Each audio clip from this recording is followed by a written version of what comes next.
কোন শেষ ওয়াক্ত কতক্ষণ, এটা নিয়ে আবার কি আছে, ভাগ আছে। এটা আবার ফেকা, হানাফি, মালিকি, শাফি, হাম্বলি। হজ, মক্কায় হজ, এটা নিয়ে কোনো ভাগ। সবাই মক্কায় হজ করতে যায় না, অন্য কোথাও যায়। কিন্তু এই হজ করতে গিয়ে সেখানে কোন কোন বিষয়গুলো ফরজ, কোনটা ওয়াজিব, কোনটা সুন্নত, কোনটা আগে করব, কোনটা পরে করব, এগুলো নিয়ে ব্যাখ্যার মধ্যে ভাগ হয়েছে। এটা ফেকা, হানফি, শাফি, মালিকি, হাম্বলি।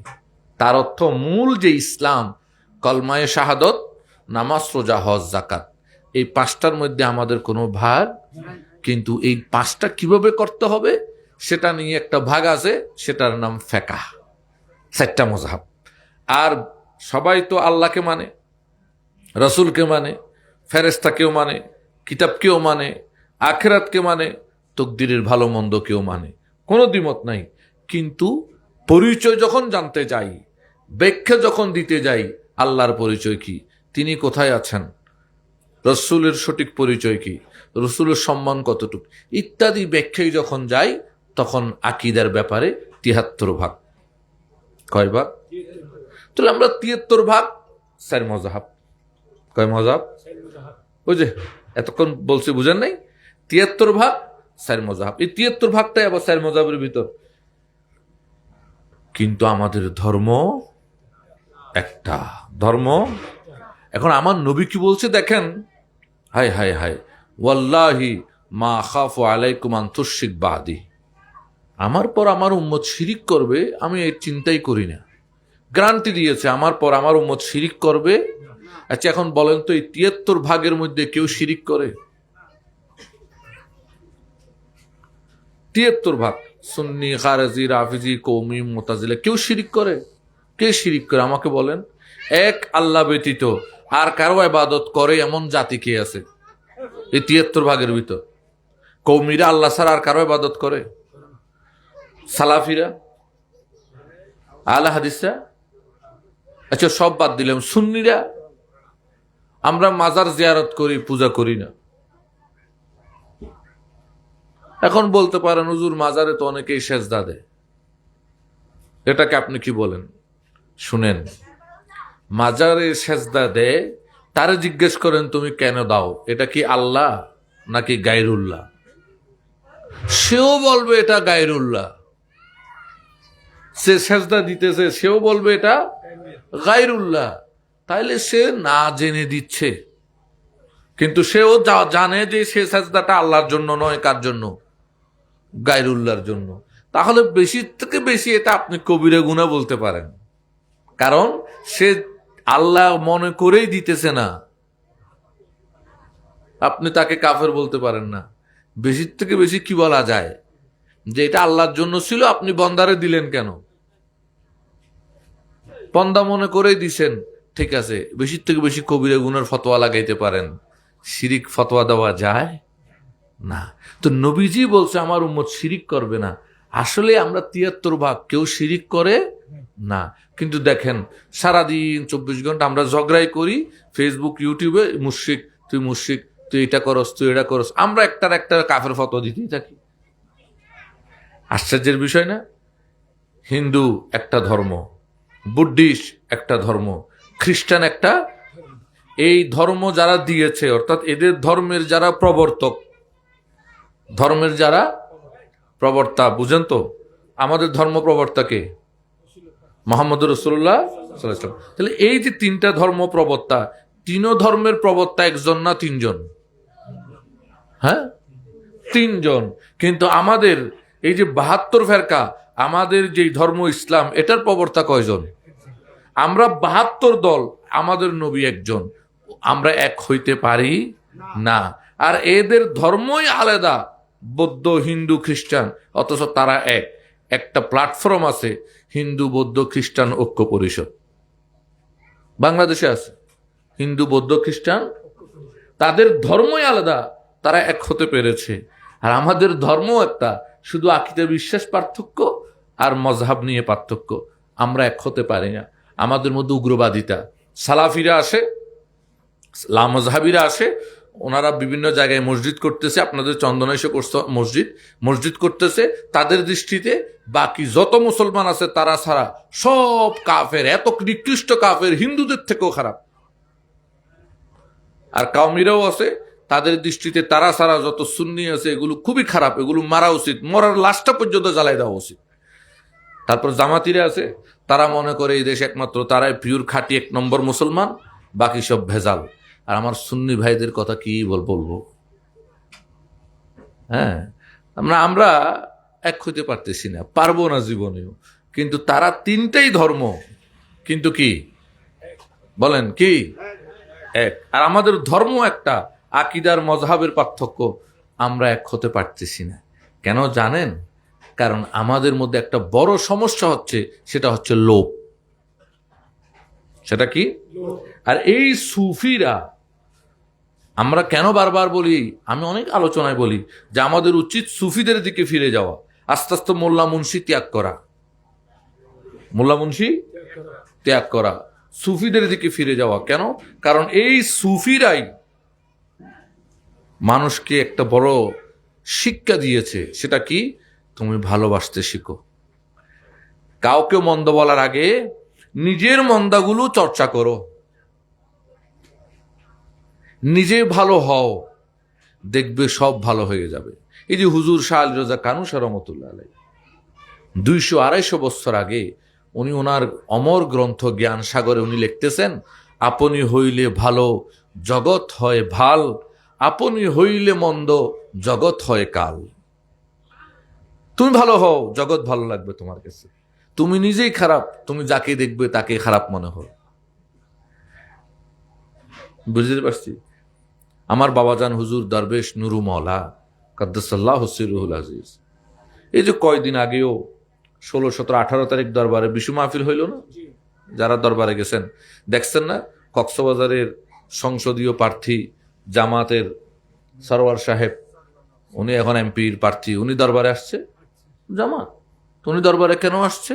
দোয়ার জন্য। তুমি এই দরবারে কেন? কারণ উনি এই দরবারে ভালোবাসা পেয়েছে। এই দরবারের যিনি উত্তর পুরুষ হুজুর দরবেশ মওলা, উনি শিক্ষা দিয়েছে, তুমি যেটা হবে হও, আমার দরকার নাই, তুমি আমার তরিকাকে ভালোবাসো, আমাকে ভালোবাসো। ওনারা ভালোবাসা দিয়ে মানুষকে ধরে রেখেছেন, এরপর নিজের ভালো গুণগুলো ওই মানুষগুলোর মধ্যে দিয়ে দিয়েছেন। তারপরে খারাপ মানুষগুলোও বলতে হয় নাই, তার অজান্তেই সে ওনার প্রেমিক হয়ে ভালো হয়ে গেছে। এই যে এই দেশে চিন্তা করবেন, একটু ভাবেন তো দেখি, একটু ভাবেন, এই দেশে হযরতে মখলুসুর রহমান মির্জা কিলি রহমতুল্লাহ আলাইহি, আমাদের এখন পৃথিবী অনেক উন্নত না? কি বলেন? আজ থেকে 150 বছর আগে এত উন্নত ছিল? কোনো উন্নতি ছিল না। রাস্তাঘাট যোগাযোগ অনেক বিচ্ছিন্ন ছিল, ঘোড়ার গাড়িতে, এই গরুর গাড়িতে। আমাদের এদিকে তো ঘোড়ার গাড়ি অনেক কম ছিল, এখানে ছিল বেশিরভাগ গরুর গাড়ি আর পায়ে হেঁটে মানুষ দূরে যেত, ব্যবসা বাণিজ্য করতো, ঠিক না? হ্যাঁ, ঠিক ওই সময় চিন্তা করেন, এই সাতকানিয়ার মির্জাখিল গ্রামে বসবাস করে আজকে ওনার ভক্ত আসে কোথায় পাকিস্তান, কোথায় রেঙ্গুন, কোথায় ভারত, এই যে আনোয়ারা ওসখাইন, এখনো তো যাইতে কত কষ্ট, রাস্তা ঠিক নেই। কিন্তু 200 বছর আগে উনি ওখানে বসে ওনার ভক্ত মুরিদ, বড় বড় আলেম, কোথায় দার্জিলিং, কোথায় পাঞ্জাব, কোথায় রেঙ্গুন। কেন? ওই যে ভালোবাসা, মানুষকে ভালোবাসতে শিখছে তারা শিখাইছে যে মানুষকে ভালোবাসা দাও, খারাপ মানুষগুলোও ভালো হয়ে যাবে। আমি এক মদদিকে দেখছি, ওই মদদিকে বলতেছে, বেটা তুই মদ খাস, তুই মানুষ ঠিক না বেটা, তোর গায়ে দিয়ে মদের বাসা আছে বেটা, দেখ তোর ফালতু বেটা। সে আমাকে দেখলে 10 হাত দূরে চলে যাবে। কিন্তু আমি ওই মদদিটিকে যদি আমি বলতাম, এদিকে আসো, পাশে বসো, খাও, তো সমস্যা কি, সবাই কম বেশি খায়, নো টেনশন, বয়, একটু কম খাবি বেটা, বয়, কি খাবি বল। সে চিন্তা করবে সবাই আমাকে তুচ্ছ তাচ্ছিল্য করে, এই লোক তো আমাকে মায়া করে। একদিন, 2 দিন, 3 দিন, আরেক দিন, এই সবাই আমার এক নামে চিনি, মইনুদ্দিন কোরাইশি হুজুর, আমি তোরা যে পাশে পাশে রাখি, এখন মানুষ তো আমার সম্মানের দিকে তাকাই হইলো, একটু এবার গ্লাসটা একটু কমা, 3টার জায়গায় 1টা কর। সে চিন্তা করবে, আসলে তো এই মানুষটা আমার এতই ভালোবাসে, আমি কি তার জন্য 3 গ্লাস কমাই 1 গ্লাস আসতে পারবো না? সে 3 গ্লাস থেকে 1 গ্লাসে চলে আসছে। আস্তে আস্তে আমি বললাম যে চল আমার সাথে 2-3 দিন ঘুরতে হইব, চল আমার সাথে 5-6 দিন ঘুরার জন্য নিয়ে গেলাম। আমার সাথে যখন 5-6 দিন ঘুরতে চলে গেছে, এই 5-6 দিন কি তার খাওয়ার সুযোগ হয়েছে? তো সে আর মদদি থাকবে? কিন্তু মদদিকে মদদি বললে সে নামাজি হবে না। এই জিনিসটাই আমরা জানি না, না সুন্নিরা জানি, না কৌমিরা জানি, না আহলে হাদিসরা জানি। আমরা শুধু একটা জিনিস শিখছি, তাকফির করা। তাকফির অর্থাৎ কাফের, কাফের আমি ছাড়া বাকি সবাই কাফের।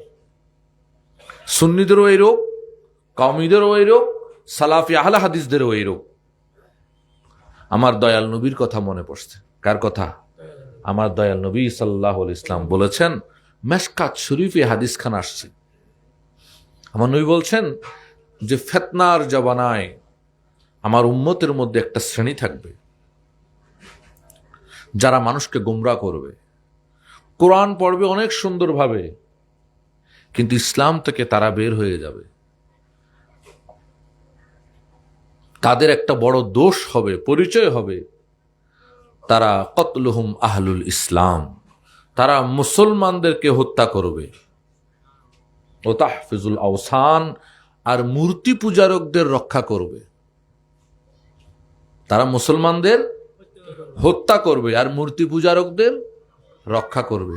চিন্তা করেন, একটু বিবেক দিয়ে ভাবেন, যে লোকটি জামাত, আমি ওনাকে বলবো আপনি একটু বিবেক দিয়ে ভাবেন, আপনি ভোটের স্বার্থে হোক আর যেই স্বার্থে হবে হোক, আপনি মন্দিরে যাইতে পারেন দুর্গাপূজার সময়, তখন আপনার আপাতত শিরিক কাফেরের ফতোয়াটা আপাতত তখন বন্ধ থাকে, কিন্তু ওলি আল্লাহর ফাতেহা ও রোশ, উনি তো মুসলমান, কিন্তু ওখানে আপনার ফতোয়া দিতে হয়, এটা শিরিক। ওই যে আমার নবী বলেছে, মুসলমানদের হত্যা করবে, মূর্তি পূজারকদের ছেড়ে দেবে। ঠিক আমার কওমি ভাইদেরও একই অবস্থা। সালাফি আহলে হাদিসটা তো আরো অ্যাডভান্স। এই দেশে আমরা দেখেছি জুলাই বিপ্লবের পর অসংখ্য মাজার ভাঙচুর হয়েছে, আবার এটাও দেখেছি অসংখ্য মন্দির পাহারাও দেওয়া হয়েছে। তাহলে এই হাদিসটার কি স্পষ্ট আর ব্যাখ্যা দেওয়ার দরকার আছে? তো আমরা এই জাতি কখন এক হব? আমরা কখন এক হব? তা আমরা যেহেতু এক হইতে পারবো না, তো সংসদ দেশকে চালাবে, ঘুরে ফিরে ধানের সরার নৌকা। এখানে আপনি দাড়িপাল্লা, মোমবাতি, সিয়ার, আরো হাত ফাঁকা, গোলাপ ফুল, ইসলামী দল অনেক। একটা ছোট্ট রাষ্ট্র, এখানে ইসলামী রাজনৈতিক দল অনেক।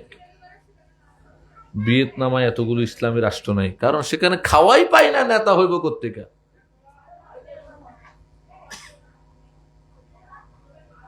এখানে তো খাওয়ান বেশি, নেতাও বেশি।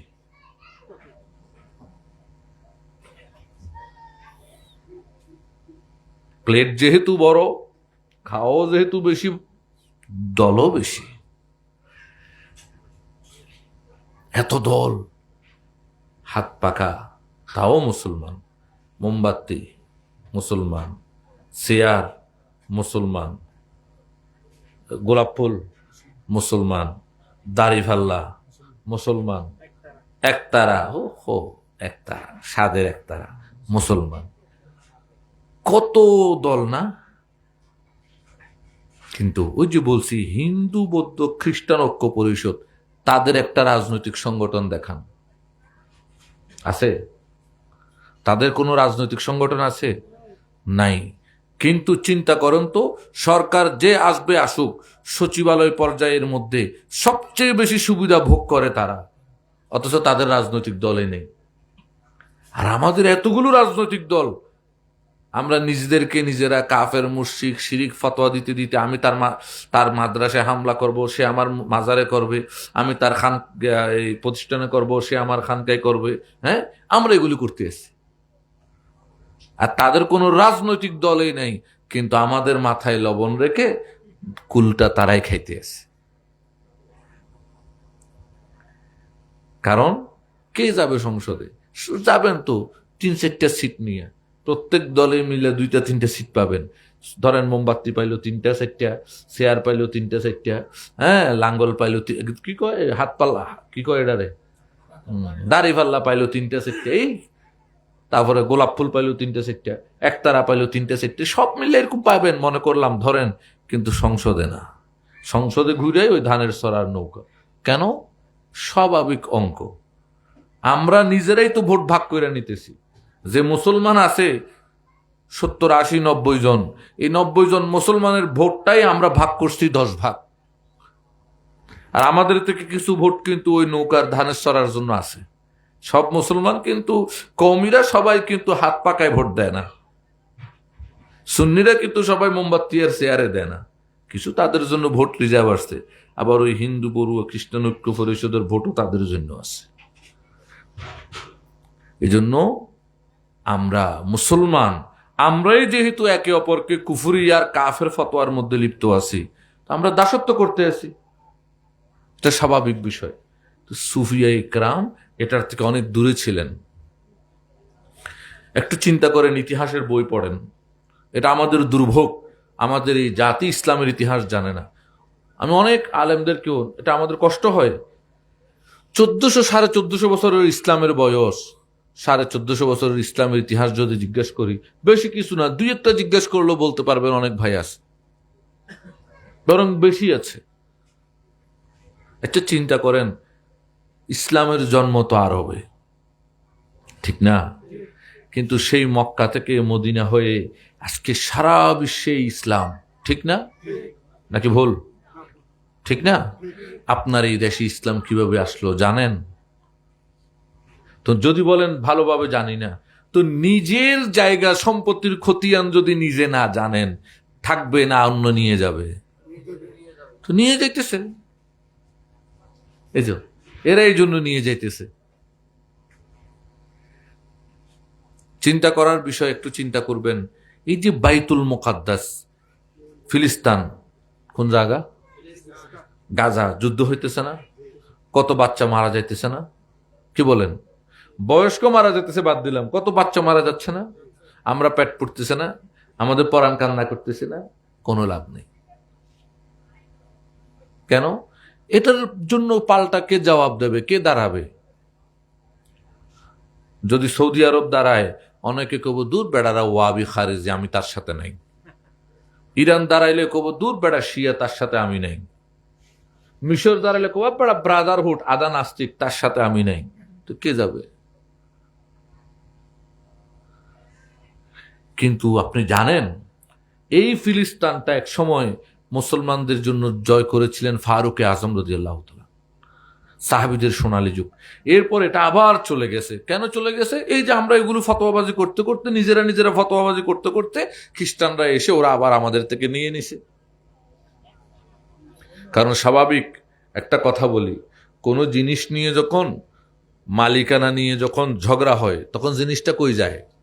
হয় নষ্ট হয়, নতুবা কাস্টডিতে যায়। কি বলেন? হয় নষ্ট হয়, নতুবা, ঠিক না? কি বলেন? তো যখন মালিকানা নিয়ে আমরাই ঝগড়া করতেছি, তো খ্রিস্টানরা কইতেছে এদিকে আসো, আমরা বিচারক, এটা আমাদের কাস্টডিতে থাক। তারা নিয়ে গেছে। আবার এই মুসলমানদেরকে বুঝানো শুরু করছে এই সুফিরাই মানুষকে বুঝানো শুরু করছে। কি বুঝানো শুরু করছে? যে আমাদের আকীদা ভিন্ন, ধর্ম এক। আমাদের ফিকহি মজহাব ভিন্ন, ধর্ম এক। শেষ পর্যন্ত এই সুফিদের এমন অবস্থা হয়েছে, মানুষকে এক করার জন্য তারা এমন এক উদারতার পরিচয় দিয়েছে। কোন সুফিকে যদি জিজ্ঞেস করতো, হুজুর আপনি কোন মজাব, কিছু শয়তান লোক আছে না যারা সমাজে বিশৃঙ্খলা করে, তো বিশৃঙ্খলা করার জন্য এই সুফিদের টার্গেট হচ্ছে মুসলমানদেরকে এক করবে, করে খ্রিস্টানদেরকে দৌড়াইবে। আর আমাদের মধ্যে তো শতান কতগুলো আছে, কোন সুফি কোথাও গেল মানুষকে বুঝাইতেছে, ভাই এই ওয়াবি সুন্নি খারেজি ঝগড়ার দরকার নেই, যার যার মতো সে থাকেন, সবাই এক নবীর উম্মত, একজন আরেকজনকে সম্মান করেন। উনি মাজারে যাচ্ছে, যাক, পূজা তো করতেছে না, জিয়ারত করতেছে, ভালো কাজ করুক। উনি দাঁড়াইয়া নবীকে সালাম দিচ্ছে, আমার আপনার নবীরই তো সালাম দিচ্ছে, উনি দেখ, ঝগড়া করবেন না। আপনার দিতে না ইচ্ছা না হইলে দূরে থাকেন, আর আপনার দিতে ইচ্ছা হলে আপনিও আসেন।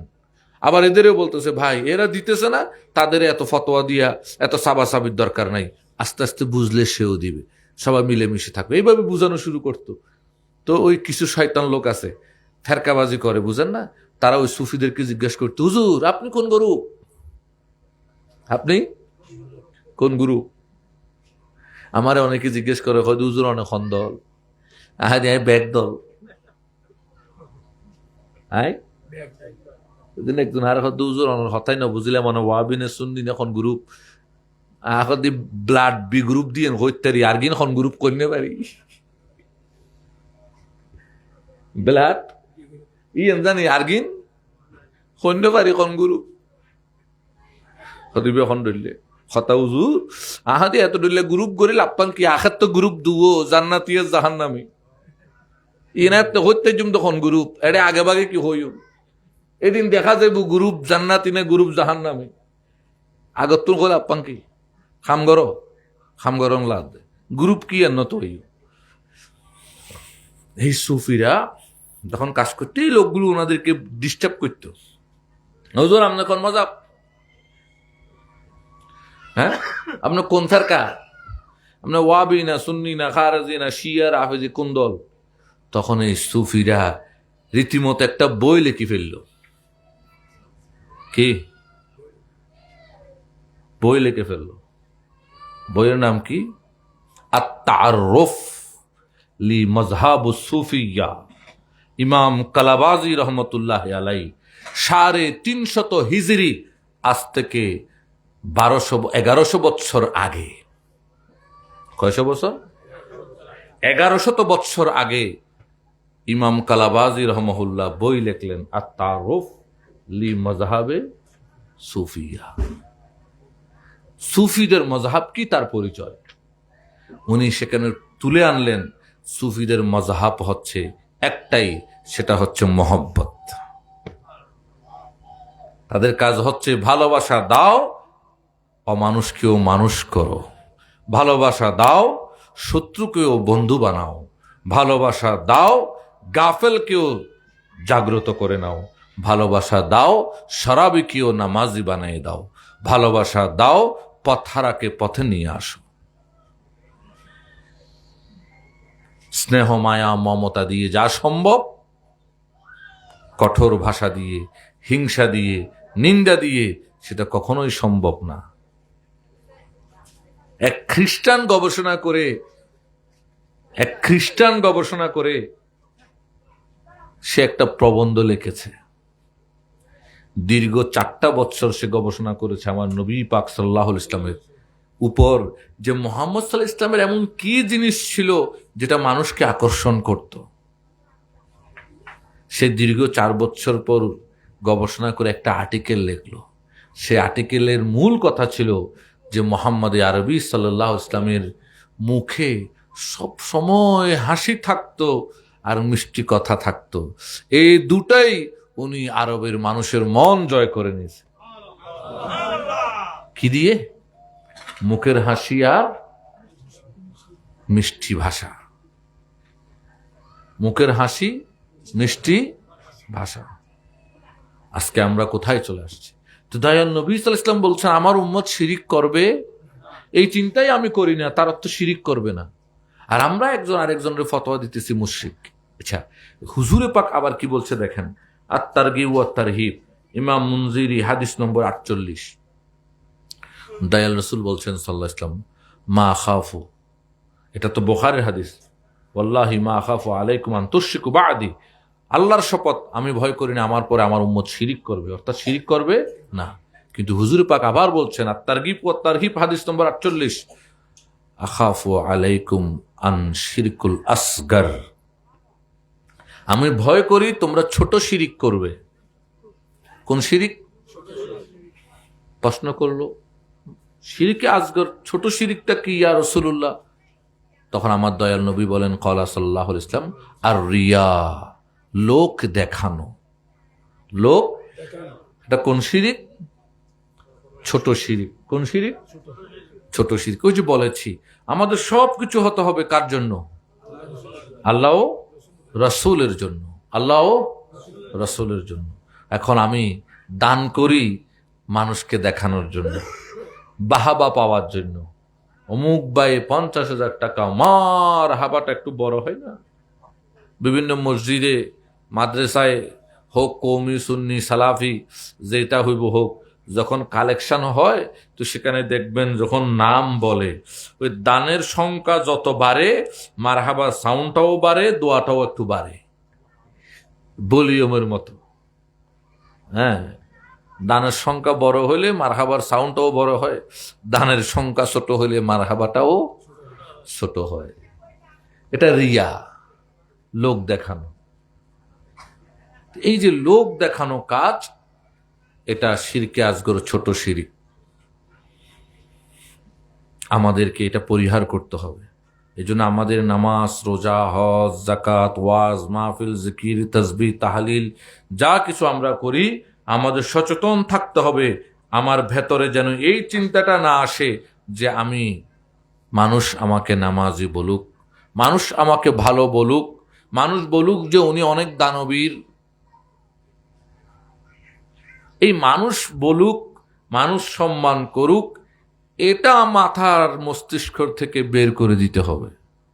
এটা আসলেই বুঝে নিতে হবে আপনি শয়তানের শিকার হতে যাচ্ছেন। না, আমরা যা করছি আল্লাহ ও রাসূলের জন্য। কার জন্য? আবার একটু শুনতে চাই, আল্লাহ রাসূল। এই জন্য আজকে এই ইসালে সওয়াব মাহফিল, পরিবেশটা ছোট, কিন্তু এটা তাকওয়াপূর্ণ। কি পূর্ণ? তাকওয়াপূর্ণ। আল্লাহ এটাকে কবুল করুক। আমরা যারা এখানে আসছি, বসছি, আল্লাহ ও রাসূলের খাতিরে আমরা কিছু কথা শুনবো, সেগুলো যেন আমরা আমল করতে পারি। দেখেন, এবার মূল কথায় আসি। কোরআনুল কারীমের একটা আয়াত তেলাওয়াত করেছি। কোরআনুল কারীমের একটা আয়াত তেলাওয়াত করেছি। এই আয়াতের আলোকে আমি আগে একটু কবর জগৎ নিয়ে বলি। এই যে কবর জগৎ, এটাও একটা জগৎ, দুনিয়ার মতোই। দুনিয়া, তবে সবকিছু দুনিয়ার মতো না, কিছুটা দুনিয়ার মতো। আবার দুনিয়ার মতো বলছি কেন? ওই এক দুষ্ট আছে আমাদের দেশে, কিছু দুষ্ট পোলাপাইন আছে না, হুজুর আপনি তো বলছেন কবর দুনিয়ার মতো, তো সেখানে বউ থাকবো নি? কিছু দুষ্ট আছে না, আছে। তো এই জন্য বলতেছি দুনিয়ার মতো। আমি বলি নাই যে কবরটাও একটা দুনিয়া। দুনিয়ার মতো, মতো অর্থাৎ কিছু জিনিস মিলে, কিছু জিনিস মিলে না, তখন কি বলা হয়? মতো। যেমন পানি দুধের মতো। পানি কি দুধ? দুধ কি পানি? তো মতো বললাম কেন? ওই তরল হওয়ার কারণে। কি হওয়ার কারণে? এই যে যখন কোন জায়গায় মতো বলে, তার অর্থ জিনিসটা হুবহু নয়, হুবহু পার্থক্য আছে। এখানে আমরা ধোঁকা খেয়ে যাই, এখানে আমরা ধোঁকা খেয়ে যাই। আল্লাহ বলেছেন, কুল ইন্নামা আনা বাশারুম মিসলুকুম, বলুন আমি তোমাদের মতো মানুষ, তোমাদের মতো। এখন ওই যে আমরা, আল্লাহ বলেছেন রসুলকে বলতে, বলো তোমাদের মতো মানুষ, তাহলে তো নবী আমারই মতো। এখানে একটু জানার দরকার আছে। মিসলুন, মতো বলা হয় তখন যখন কিছু মিলে কিছু মিলে না, সেটাকে মতো বলে। সুতরাং নবী আমার মতো হয় করে, নবীর কিছু আমার সাথে মিলে। কি? আকৃতি। কিন্তু তার কাছে ওহী আসে, আমাদের কাছে আসে না। তিনি আরশে আজিমের খবর জানেন, আমি জানি না। তিনি সামনে পিছে সমান দেখেন, আমি দেখি না। অনেক পার্থক্য আছে। গাছ, পাথর, তরু, লতা তাকে সালাম দিত, আমাকে তো দেয় না। তার জন্য আসমানের সকল দরজা খুলে দেওয়া হলো, আমার জন্য তো দেয় না। পার্থক্য আছে না? ওনার থুতু লাগিয়ে দিলে কাটা অংশ জোড়া লেগে যায়, আমার থুতু দিলে দুর্গন্ধ ছাড়া সুগন্ধ আসে না। আল্লাহ মত বললে কেন? বলে আরে মত তো এটাই বলা হয় যা কিছু মিলে কিছু মিলে না, সেখানে কি বলে মত। যেমন দুধ পানির মত, তার অর্থ দুধ আর পানি ওই যে তরল, কিন্তু আসলে এক নয়। এখন বুঝছেন তো? এই জন্য আমি একটা কথা বলি, মত যত গত তত। বাইলে শিক্ষা ন পরে আর যুগের ফুয়াশা। যাই হোক, একটু মনোযোগ দেবেন। এই যে কবরটাও একটা জগৎ দুনিয়ার মতো, যেমন মায়ের পেটটাও একটা জগৎ। আমরা মায়ের পেটে জীবিত ছিলাম, ঠিক কিনা? ঠিক না? সেখানে খাওয়া দাওয়া করছি না? মায়ের পেটে খাওয়া দাওয়া করছেন তো? তার ব্যাকরণ আমাদের সন্দেহ আছে? আচ্ছা, পায়খানা প্রস্রাব শুনেন, হয়তো আমরা করি নেই বা করতেও পারি, এটা মা জানবে। অনেক সময় দেখা যায় ডাক্তাররা আলটা করার পর বলতেছে বাচ্চা তো ভিতরে পায়খানা প্রস্রাব করে দিছে, বলে না তাড়াতাড়ি এটাকে সার্জারিতে নিতে হবে, বাচ্চা ভিতরে কি করে দিছে। তো কিছু কিছু বাচ্চা হয়তো করে, কিন্তু সব বাচ্চা কি আর করে? করে না। কিন্তু কিছু কিছু বাচ্চা যখন করে, তাহলে এটাই বোঝা যায় যে বাচ্চা চাইলে পেটে পায়খানা প্রস্রাব করতে পারে। তখন মায়ের কষ্ট হয়ে যায়। তাহলে পেটটা একটু জগৎ না? এখানে বাচ্চা নড়াচড়া করতেছে না? কি বলেন?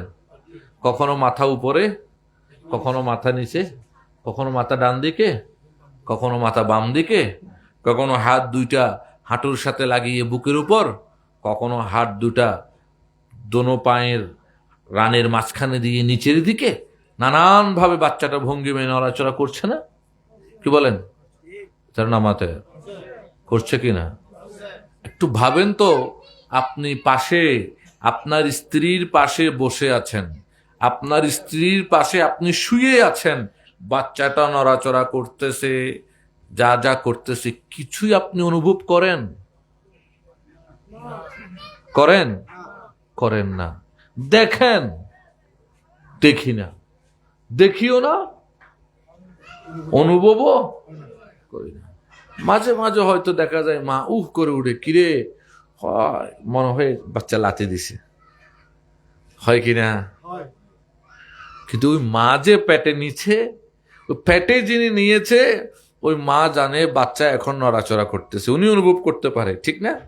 কিন্তু পাশে যে স্বামী আছে, আমার বাবা, উনি অনুভব করতে পারে? এই পেটটা আপনার পাশে, বেশি দূরে আপনার থেকে বাচ্চাটা যে মায়ের পেটে আছে, মাঝখানে পার্থক্য কত ইঞ্চি হবে? চামড়াটা 1 ইঞ্চির থেকেও কম, হাফ ইঞ্চির থেকেও কম, হাফ ইঞ্চির থেকেও কম। এত কম একটা দূরত্ব, ওই বাচ্চার নড়াচড়াও দেখেন না, অনুভবও করতে। তাহলে এত মাটির ভেতরে এই লাশটা, মাটির ভেতর আপনার বাবাটা, আপনার সাথে কত ফুটের দূরত্ব? অনেক বেশি না পেটের তুলনায়? এত কাছে থেকে আপনি জানেন না বাচ্চা নাড়াচড়া করে, খায়, দেখেন না, অনুভব করতে পারেন না, তা আপনি কবরেরটা কিভাবে পারবেন? তো দেখেন না, পান না, তাই বলে কি সেখানে শেষ? সেরকম হলে আপনি এটা মেনে নেন যে ওই পেটের বাচ্চাটা মৃতের মতো। আল্লাহ বুঝার তৌফিক দান করুন। এই যে জগৎ পরিবর্তন, যেটা জগৎ পরিবর্তন, আমাদের সৃষ্টি আল্লাহ ধ্বংস হওয়ার জন্য করেন নাই, আমাদের সৃষ্টি আল্লাহ করেছেন, একের পর এক জগৎ পরিবর্তন হতে থাকবে। আমাদের যেদিন সৃষ্টি শুরু হয়েছে সেটা ছিল রুহের জগৎ। আল্লাহ আদেশ করলেন জগৎ পরিবর্তন করো, চলে আসলাম বাবার পিঠে। আল্লাহ বলল পরিবর্তন করো, চলে আসলাম মায়ের পেটে। আল্লাহ বলল হুকুম দিল পরিবর্তন করো, চলে আসলাম দুনিয়ায়। আল্লাহ হুকুম হবে পরিবর্তন করো, চলে যাব মাটির পেটে। ছিলাম মায়ের পেটে, আসছে পৃথিবী মাটির উপরে, আবার যাব মাটির পেটে। পেটে মাটির নিচে না, সায়েন্টিফিক ভাবে বলেন, মাটির পেটে। আবার আল্লাহর হুকুম হবে এবার জগৎ পরিবর্তন করব, উঠে দাঁড়াবো সেই সিরাতে, পুল সিরাতে, অতিক্রম করে ময়দানে মাহশার। আমার কৃতকর্মের হিসাব নিকাশ হবে, এবার আমাকে আমার প্রতিদান দেওয়া হবে। ভালো হলে পুরস্কার, মন্দ হলে তিরস্কার। পুরস্কার হলে জান্নাত, তিরস্কার হলে জাহান্নাম। যেটাতে যাওয়ার গেলাম, এরপর আর কোনো মৃত্যু আছে? আর পরিবর্তন? আচ্ছা, আমরা কোথায় থেমে গেছি? কোথাও গিয়ে আমরা ধ্বংস হয়েছি? বলেন তো, হই নাই, বরং একের পর এক জায়গা পরিবর্তন করতে আসি। বাচ্চা যখন মায়ের পেটে থাকে, দোয়ার দরকার আছে কিনা বাচ্চার? আছে। বাবা মা দোয়া করে, আল্লাহ আমার সন্তানটা যেন সুরক্ষিত থাকে। কি থাকে? আমার কওমি সালাফি সকল মুসলমান ভাইদের কাছে আমার অনুরোধ, একটু শুনেন আলোচনাগুলো। আপনিও তো যান আপনার মুফতির কাছে, শেখের কাছে। আমরা না হয় পীর বলি, সুন্নিরা যাকে মানে তারে বলে পীর, কৌমিরা যাকে মানে তারে বলে মুরব্বী, আলে হাদিস লামজাহাবিরা যাকে মানে তারে বলে শেখ। ও কেউ আমলেট কয় তো কেউ মামলেট, কেউ ডিম কয় তো কেউ আন্ডা, জিনিস কিন্তু একটাই। গ্রামে ছিল তো আন্ডা, পৌরসভার বাজারে আসছে তো ডিম, শহরে গেছে তো আমলেট, রাজধানীতে গেছে তো মামলেট, জিনিস একটাই। কয় রে এটা তো গ্রামের সেই আন্ডাই। অর্থাৎ সুন্নিরা যাকে অনুসরণ করে তাকে বলে পীর, কওমে যারে অনুসরণ করে তারে বলে মুরব্বী, সালাফিরাও কেউ অনুসরণ করে তারে বলে শায়েখ, জামাতি যারে অনুসরণ করে তারে বলে আমির। নামের পার্থক্য, কাজ একটাই, সবাই কিন্তু অনুসরণই করেন কোনো ব্যক্তির। আমি পীর নামে একজন ব্যক্তির অনুসরণ করলে যদি বেদাত হয়, শিরক হয়, আপনি আমিরের অনুগত্য করেন সেটা কি? আপনি শায়েখের অনুসরণ করেন সেটা কি? আপনি মুরব্বির করেন তো সেটা কি? ওরে গাধা, সব মুসলমানে তো আমরা সব মিললেই গাধা হইছি, একসাথে সবাই গাধা হইছি। এক আমিনি, সবাই গাধা, মিললে মিশেই গাধা সবাই, আমরা জাতেই গাধা। কেন গাধা? যদি জ্ঞান বিবেক বুদ্ধি থাকতো, চিন্তা করতাম সে যাকে পীর বলে আমি সেটার অপর নাম শেখ বলি, আর কেউ মুরব্বী বলে, কেউ আমির বলে, কাজ একটাই, কোন গুণী ব্যক্তির অনুসরণ করে আল্লাহ রসুলের হুকুম আহকাম বুঝা, জানা, মানা, কাজ একটাই। আমিও পীরের শরণাপন্ন হয়েছি আল্লাহ রসুলের আদেশ জানতে, বুঝতে, মানতে, পাইতে। উনিও আমিরের অনুসরণ করছে, সেই জন্য ওই বেটাও শেখ মানছে, সেই জন্য ওই বেটাও মুরব্বী মানছে, সেই জন্য উদ্দেশ্য একটাই, শুধু নামের বেশকম। তো নামের বেশকম হওয়ার কারণে যদি এত মারামারি করতে হয়, তাহলে এই জাতিরে গাদা না কইয়া কি কন যায়? আপনারাই বলেন। আমি তো গাদা অনেক কম বলছি, গাদাও মাঝে মাঝে হার্ট স্ট্রোক করবো, হুজুর আমারও কিন্তু বুদ্ধি আছে।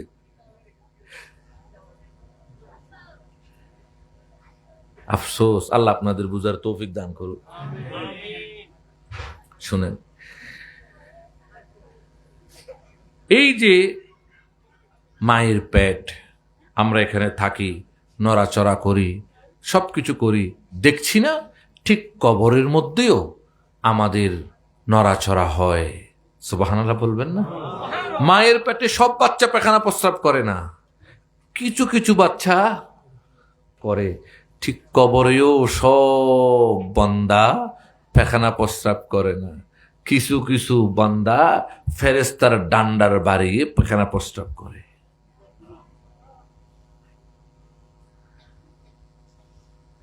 মায়ের পেটের যেমন একটা জগৎ, কবরের পেটটাও একটা জগৎ। সুতরাং মৃত মনে করবেন না। তো ওই মায়ের পেটের বাচ্চাটার দোয়ার দরকার আছে কিনা, এই জন্য ওনারাও কিন্তু যায়। সালাফি একটা গিয়ে শেখরে কইল, শেখ কে বাত, আমার বউ অসুস্থ, একটু দোয়া লাগান, বাচ্চাটা যেন সুস্থ হয়, নর্মাল ডেলিভারি। শেখও দোয়া করে দিল, বাটা শিরিক বেদাত তখন ভুলে গেছে। কওমি একটা গিয়ে তার মুরব্বীরে কইল, মুরব্বী একটা দোয়া লাগাইয়া দেন, এবারটাও পেটের বাচ্চার লাগে দোয়া লাগাই দিছে। জামাত একটা গিয়ে আমিররে কইলো একটু দোয়া লাগাই দেন, আমার বউর ফেটে বাচ্চা আছে, হ্যাঁ বেটাও দোয়া লাগাই দিছে। সুন্নি একটা গিয়ে পীরেরে কইলো আমার বউর ফেটে বাচ্চা আছে, দোয়া লাগাই দেন, তারও বেটাও দোয়া লাগাই দিছে। বুঝার জন্য বলছি, পেটের বাচ্চার জন্য দোয়ার প্রয়োজন আছে, কমিও এটা বুঝে, সুন্নিও এটা বুঝে, তাবলিগও এটা বুঝে, জামাতিও এটা বুঝে, ওই সালাফি লামজহাবিরাও এটা বুঝে যে বাচ্চাটার দোয়ার দরকার। এই জন্য দৌড়ায় একটু দোয়া করেন যাতে সুস্থ থাকে, সুস্থভাবে ডেলিভারি হয়, ঠিক না? সমস্যাটা হয় গিয়া কখন জানেন? যখন কবরে যায়। এখন যখন মারা গিয়া কবরে গেল, কই এখন দোয়া করা জায়েজ নাই, শেষ, দোয়ায় কোনো কাজ হবে না, তার আমল নিয়ে সে চলে গেছে। তো বাবাজি, পেটের সময় সেটা মনে ছিল না যে এখন তো মায়ের পেটে, বাবা মা মিলন করতে 9 মাস আগে, মিলনের ফল ভোগ করতেছে পেটে, এখন তো যা করার হইয়াই গেছে, আপনার দোয়ায় কি সেখানে একটু থোড়া কি বেড়ে যাব? কিন্তু আপনি বুঝেন যে দোয়া অর্থাৎ আল্লাহর কাছে চাওয়া, আল্লাহর কাছে চাইলে আল্লাহ সেখানে শান্ত পরিবেশ সৃষ্টি করতে পারেন। এটা যদি বুঝে থাকেন, এটাও বুঝেন এই কবরের মুর্দারটার কিছুই চাওয়া নাই, শুধু একটু চাওয়া দোয়া, কিছুই চাওয়া নাই, শুধু কি দোয়া। দোয়া তার কাছে শুধু দোয়াই চাওয়া আছে, শুধু তার জন্য দোয়া করতে পারবেন। সেখানে বিরিয়ানিও দিতে পারবেন না, কওমি মাদ্রাসার বার্ষিক সভার চাউল পাঠাইতে পারবেন না, সেখানে ওই লাঙ্গলের দাড়ি পাল্লার জান্নাতের টিকেটও ভোট দিয়ে পাঠাইতে পারবেন না, সেখানে সালাফির মাদ্রাসার খাওয়াও পাঠাইতে পারবেন না, সুন্নির ওরস বিরিয়ানিও পাঠাইতে পারবেন না, কোনোটাই যাবে না সেখানে, একটাই যাবে, তার নাম দোয়া। দোয়াই যাবে। এই জন্য আমার দয়াল নবী সাল্লাল্লাহু আলাইহি ওয়াসাল্লাম ইরশাদ করেছেন, পিতা মাতার উপর সন্তানের অধিকার আছে, সন্তানের দায়িত্ব পিতা মাতার উপর। এক সাহাবী বলেন, ইয়া রাসূলুল্লাহ বাদাল মউত, মৃত্যুর পরেও কি আমার বাবা মার প্রতি আমার দায়িত্ব আছে? বলল, হ্যাঁ আছে, 3টি দায়িত্ব আছে। কয়টি? 1, বাবা মায়ের দেওয়া ওয়াদা রক্ষা করা। কি রক্ষা করা? ওয়াদা, কথা রক্ষা করা, ওসিয়ত রক্ষা করা, পূরণ করা। 2, বাবা মায়ের সাথে যাদের ভালো সম্পর্ক ছিল তাদের সাথে সম্পর্ক রাখা, তাদের সাথে। 3, বাবা মা এদের জন্য বেশি বেশি মাগফিরাত ইস্তিগফারের দোয়া করা, এদের জন্য কি করা? দোয়া করা। তো কিভাবে করবেন? আল্লাহ শিখিয়ে দিলেন, রব্বিরহামহুমা কামা রব্বায়ানি সগীরা। আল্লাহ শিখিয়ে দিলেন কোরআনে। তারপরেও বলেন, মরে গেছে মরে গেছে, এগুলো করে লাভ কি? এবার আসেন, সহিহ মুসলিম শরীফে হাদিস আসছে, এক আরবি গিয়ে নবী পাককে প্রশ্ন করলো, ইয়া রাসূলুল্লাহ ইন্নী উম্মি ফাতুলাত, আমার মা মারা গেলেন, আমার মা মারা গেলেন। উনি মারা যাওয়ার সময় কোন ওসিয়ত তো আমাকে করে যাইতে পারে নাই। এখন আমি যদি আমার মায়ের জন্য কোনো সাদকা করি, দান করি আমার মায়ের উদ্দেশ্যে, এটার সওয়াব আমার মা কি পাবে? দয়াল নবী বললেন, না, অবশ্যই পাবে, অবশ্যই পাবে। তাহলে মা বাবা দুনিয়া থেকে যাওয়ার পরেও এদের জন্য যদি আমরা দান করি, সওয়াব পাবে। তাহলে আমরা দান করা যাবে তো। বুখারী শরীফ হাদিস নম্বর 12, হাদিস নম্বর 12। আমার নবী পাককে প্রশ্ন করলো, ইসলামের মধ্যে ভালো কাজ কি? আমার নবী পাক বললেন সাল্লাল্লাহু আলাইহি ওয়াসাল্লাম, তুতইমুত তুআম, মানুষকে খাওয়াও। মানুষকে খাওয়ানো এটা সহজ কথা? এত সহজ না মানুষকে খাওয়ানো, এটা যার তার দ্বারা হয় না। আর আমরা এখন এত বকিল, 1 কাপ চা খাওয়ানোর আগে চিন্তা করি আমার কাজ হবে নি, কি বলেন? ঠিক না? 1 কাপ চা খাওয়ানোর আগে কত চিন্তা করি, এটা কাজে দিলাম না, অকাজে দিলাম, এটা আমার ফায়দা হবে না, কত চিন্তা করে এক কাপ চা খাওয়ানোর আগে।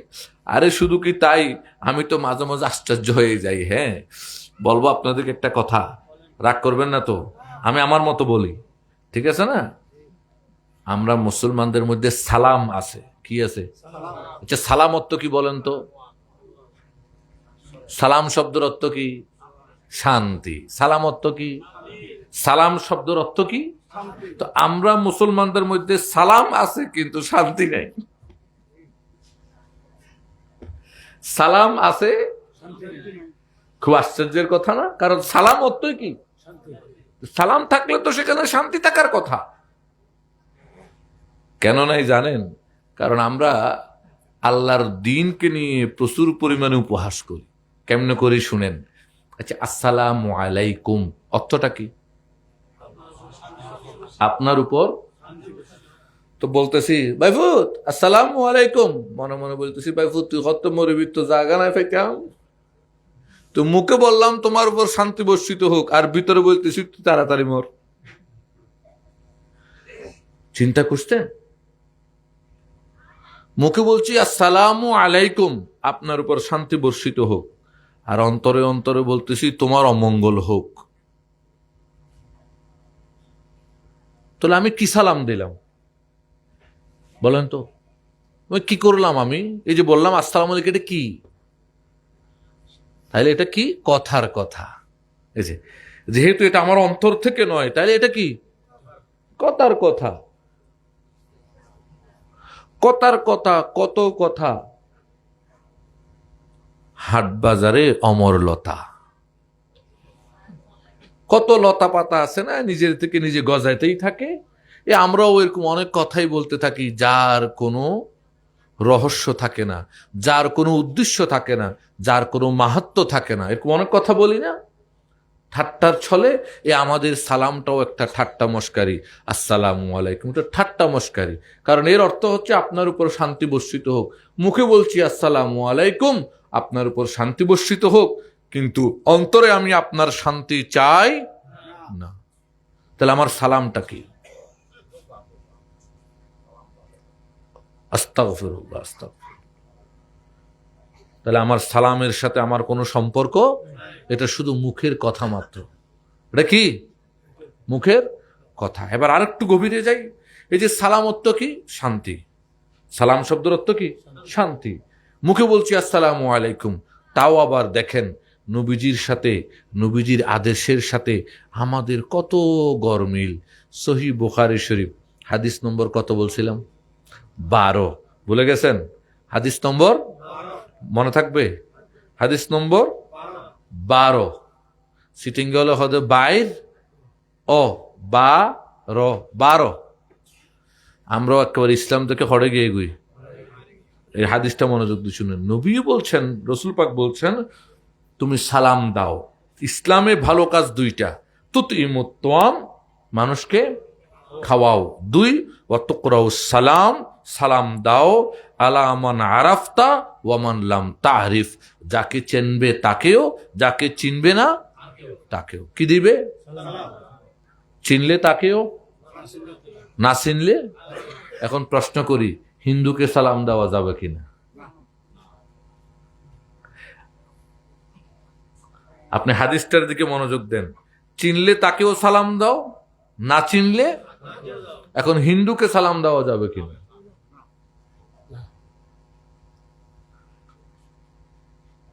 আরে বাবা, হিন্দু মুসলিম পার্থক্য কিভাবে করবেন? মুখের দাড়ি দিয়ে রবি ঠাকুরেরও দাড়ি ছিল, মাথায় টুপি দিয়ে। হিন্দু তখন নবাব বাবুরাও টুপি দিত, এখনো দেয়। কি দিয়ে পার্থক্য করবেন? নবী বলছেন চিনলেও সালাম দাও, না চিনলেও সালাম দাও। সুতরাং আমার আপনার কাজ হচ্ছে, কে কোন জাতি, কে কোন ধর্ম, কে কোন ফেরকা, সে ওয়াবি না, সুন্নি না, খারজি না, রাফিজি, জানার দরকার নেই। আমি সবাইকে সালাম দিতেই থাকবো। এটাই তো নবী শিক্ষা। চিনলেও সালাম দাও। তো আচ্ছা, মনে করেন আমি কোনো হিন্দুকে চিনি, এই জন্য তাকে সালাম না দিলাম না। তো কোনো হিন্দুকে চিনি না, এখন কি করবেন? নবীজি তো বলছেন না চিনলে তারেও সালাম দাও।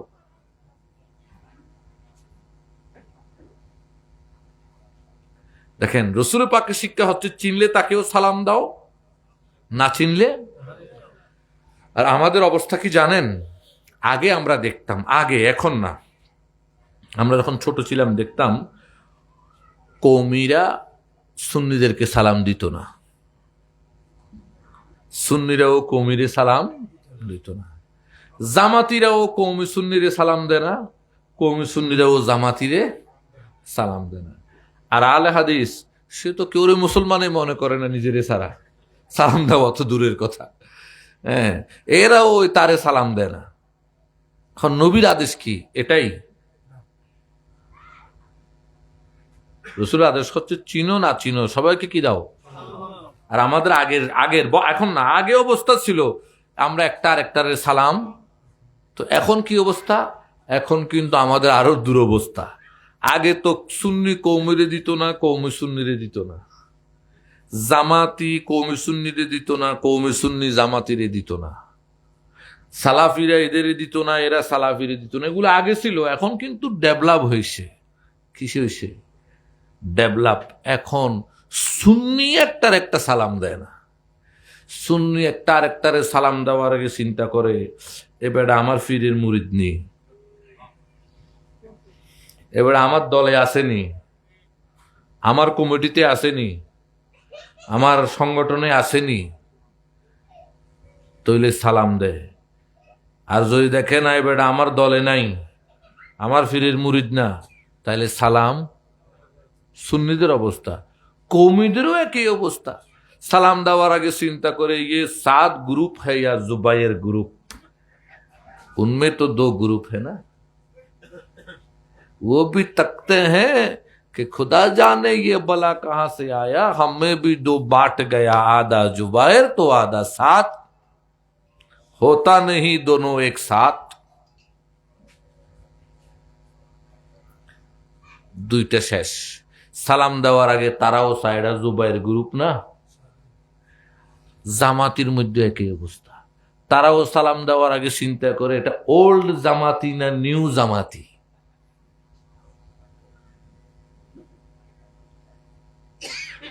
সালাফিদের মধ্যে একই অবস্থা, তারা 53 গ্রুপ। জমায়েতে আলে হাদিস, বাংলাদেশ আঞ্জুমানে আলে হাদিস 53 গ্রুপ। তারাও চিন্তা করে এটা কোন শেখের মার্কা গ্রুপ। অর্থাৎ এই সালামটাকে এত ভাবে আমরা একেবারেই ছোট করে নিয়ে আসছি, এটাও কেয়ামতের আলামত। আমার দয়াল নবী বলছেন কেয়ামতের আলামতের মধ্যে একটা আলামত হচ্ছে মানুষ শুধু তাকেই সালাম দেবে যাকে সে পছন্দ করে। আর আমার নবী বলেছেন তুমি যাকে চিনো, যাকে চিনো না সবাইকে কি দাও। কারণ সালাম হচ্ছে মানুষের মন জয় করার একটা দরজা। আপনি কাউকে চিনেন না, চিনতে হবে না, আপনি রাস্তা দিয়ে যাওয়ার সময় প্রতিদিন তাকে সালাম দেন, প্রতিদিন তাকে সালাম দেন, প্রতিদিন তাকে সালাম দেন। প্রতিদিন সালাম দিতে দিতে দেখবেন একদিন সে আপনার সালামের উত্তর দেওয়া শুরু করবে, আরেক দিন সে আপনার সাথে কথা বলতে চাইবে। এই সালাম থেকে কালাম, কালাম থেকে হয়ে গেল সে আপনার বন্ধু। এই জন্য আমার নবী বলেছেন যাকে চিনো তাকেও সালাম দাও, যাকে চিনো না। কিন্তু আজকে আমাদের খানকায়, আমাদের মাদ্রাসায়, আমাদের বার্ষিক সভায়, আমাদের তাফসীরুল কোরআন মাহফিলে, আমাদের বিভিন্ন প্রোগ্রাম হোক, যেই দল হবে হোক, আমাদেরকে শেখানো হয় নিজের গ্রুপ ছাড়া আর কেউ সালাম দেওয়া যাবে না। যেটা সহিহ বুখারীর শুরুর হাদিসের এই বিপরীত, 12 নম্বর হাদিসের এই। তো এখন তারা যে বুখারী খতম পড়ে, হাদিসটা পড়ে না। তো বিষয়টা কি? ওই যে খতম পড়ে তো ইসকে লিয়ে, কিসকে লিয়ে? खत्म भी खत्म है, खत्म भी खत्म है। এজন্য আমি বলি কোরআন বলেন আর হাদিস বলেন, ওয়াজিফা বলেন আর তাসবিহ বলেন, সবগুলির উদ্দেশ্য একটা, সেটা হচ্ছে তাজকিয়ায়ে নফস, নিজেকে পরিশুদ্ধ করা। কিন্তু আমরা এই সবগুলো নিয়ে গেছি এখন খতমে।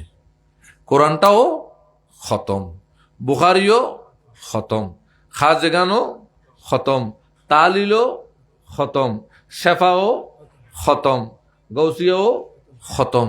সব খতম করতে করতে এখন দিনটাও খতম। হ্যাঁ, একটু বের হয়ে আসেন, একটু বের হয়ে আসি। এগুলোর সৃষ্টি খতমের জন্য নয়, বরং এগুলোর সৃষ্টি হয়েছে এগুলো আমল করে নফসকে খতম করে আল্লাহ প্রেমিক হওয়ার জন্য, নবীর আশিক হওয়ার জন্য।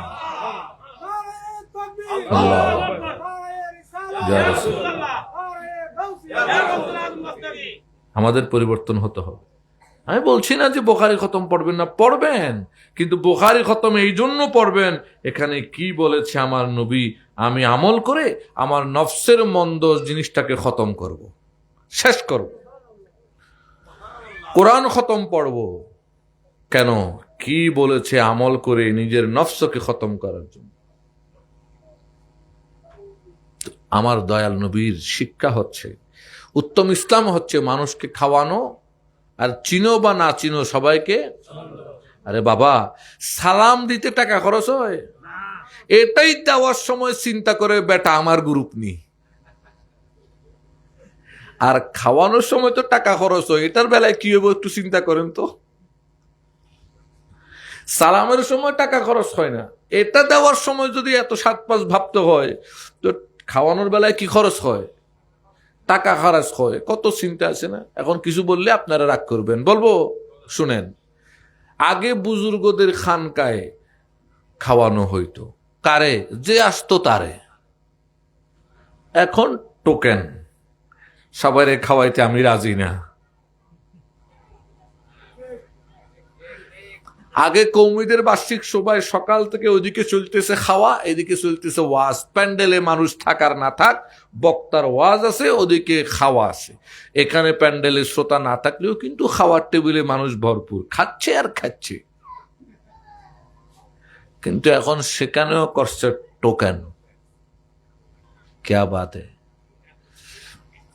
গ্রামের মিলাদুন্নবী তো মোটামুটি, শহরে মিলাদুন্নবী মানি সাদা তুললো, গরু একটা জব করলো, বিরিয়ানি পাকাইয়া ঘরে ঘরে পোষাইয়া দিয়েছে টোকান। यानी जिसका पैसा उसका खाना, जिसका पैसा उसका खाना, पैसा नहीं खाना नहीं। तो सुन्नी हो, কওমি হোক, সালাফি হোক আর জামাতি। অথচ আমাদের সুফি যারা ছিলেন, যারা সুফি আয়ে কেরামের কথা বলছি, তারা কিভাবে খাওয়াইছে শুনেন। এদেশে আজকে এত লক্ষ মুসলমান দেখতেছেন, আজকে একটা ইতিহাস বলবো, তখন সহজে বলবো, 5 মিনিট বলবো, বুঝে যাবেন। বাংলাদেশে যত ওলি আল্লাহর মাজার আছে, রাস্তার পাশে না রাস্তার থেকে ভেতরে? কেন শুনেন, এরা রাস্তার পাশে খানকা করত। এই মাজারগুলো হয়েছে পরে, আগে এগুলো ছিল, তারা তো মারা গেছে পরে, আগে তো জীবিত ছিল। আগে কি ছিল? জীবিত অবস্থায় তারা রাস্তার পাশে ঘর করত। কেন করত? যাতে মানুষ যে যাতায়াত করার সময় মানুষকে একটু সেবা করতে পারে। ওই যে বলছি, গরুর গাড়ি ছিল, হেঁটে মানুষ যাইতো, কোথায় কক্সবাজার, কোথায় চট্টগ্রাম শহর, কোথায় চট্টগ্রাম শহর, কোথায় ঢাকা, কোথায় চন্দনাইশ, কোথায় চকবাজার, কোথায় সেই ঢাকা শহর, দূরত্ব কতটুক, বিমান ছিল, কিভাবে যাইতো? 2টা পথ, জলপথ স্থলপথ। হয় বোটে করে যাইতে হইতো, বোট তো ছিল না, নৌকা ছিল, নৌকায় করে যাইতে হইতো, আর নতুবা রাস্তায় ঘোড়া গাড়িতে করে, গরুর গাড়িতে করে বা পায়ে হেঁটে। এই বুজুর্গরা ইসলাম প্রচার করার একটা নকশা করছে কি, ওই রাস্তার পাশে তারা ঘর করত, খানকা। একটা বড় করিডোর করত, খোলা চাল। যাতায়াতকারীরা একটু যখন দুপুরে গরম হইতো, মাথার উপরে সূর্য, এই গরমের মধ্যে ছায়ার তো দরকার আছে, ওই যে দেখছে একটু চাউল আছে, ওই সালের নিচে গিয়ে বসছে।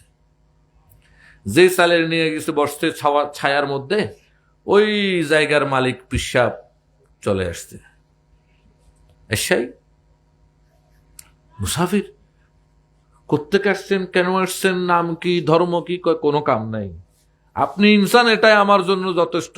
আমার কাজ হচ্ছে ইনসানকে মাওলার পরিচয় দেওয়া। ওলির কাজ কি, পীরের কাজ কি?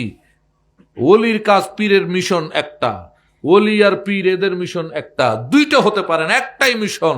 কে ভালো, কে মন্দ, কে সারাবি, কে নামাজি, কে কেমন, কে কালো, কে সাদা, কে ধনী, কে গরিব, এগুলো চাওয়া নয়। তার মিশন হচ্ছে একটা, বান্দাগুলোকে আমি আল্লাহর পথ দেখিয়ে দেব। এই জন্য তুমি আল্লাহর বন্ধু। কারণ আল্লাহর বন্ধু তো উনি, যিনি আল্লাহর হারিয়ে যাওয়া, আল্লাহর পথ ভুলে যাওয়া বান্দাগুলোকে আল্লাহর পথে নিয়ে আসেন। উনি তো আল্লাহর বন্ধু। বন্ধুর কাজ কি? বন্ধুর হারানো সম্পদ খুঁজে আনা। বন্ধুর কাজ কি? বন্ধুর হারানো সম্পদ খুঁজে আনা। এই বান্দাগুলো আল্লাহর একটা হারানো সম্পদ, আল্লাহর পথ থেকে এই বান্দাগুলো হারিয়ে গেছে। এই বান্দাগুলোকে ওই হারান মালিকের পথে নিয়ে আসাই তো বন্ধুর কাজ।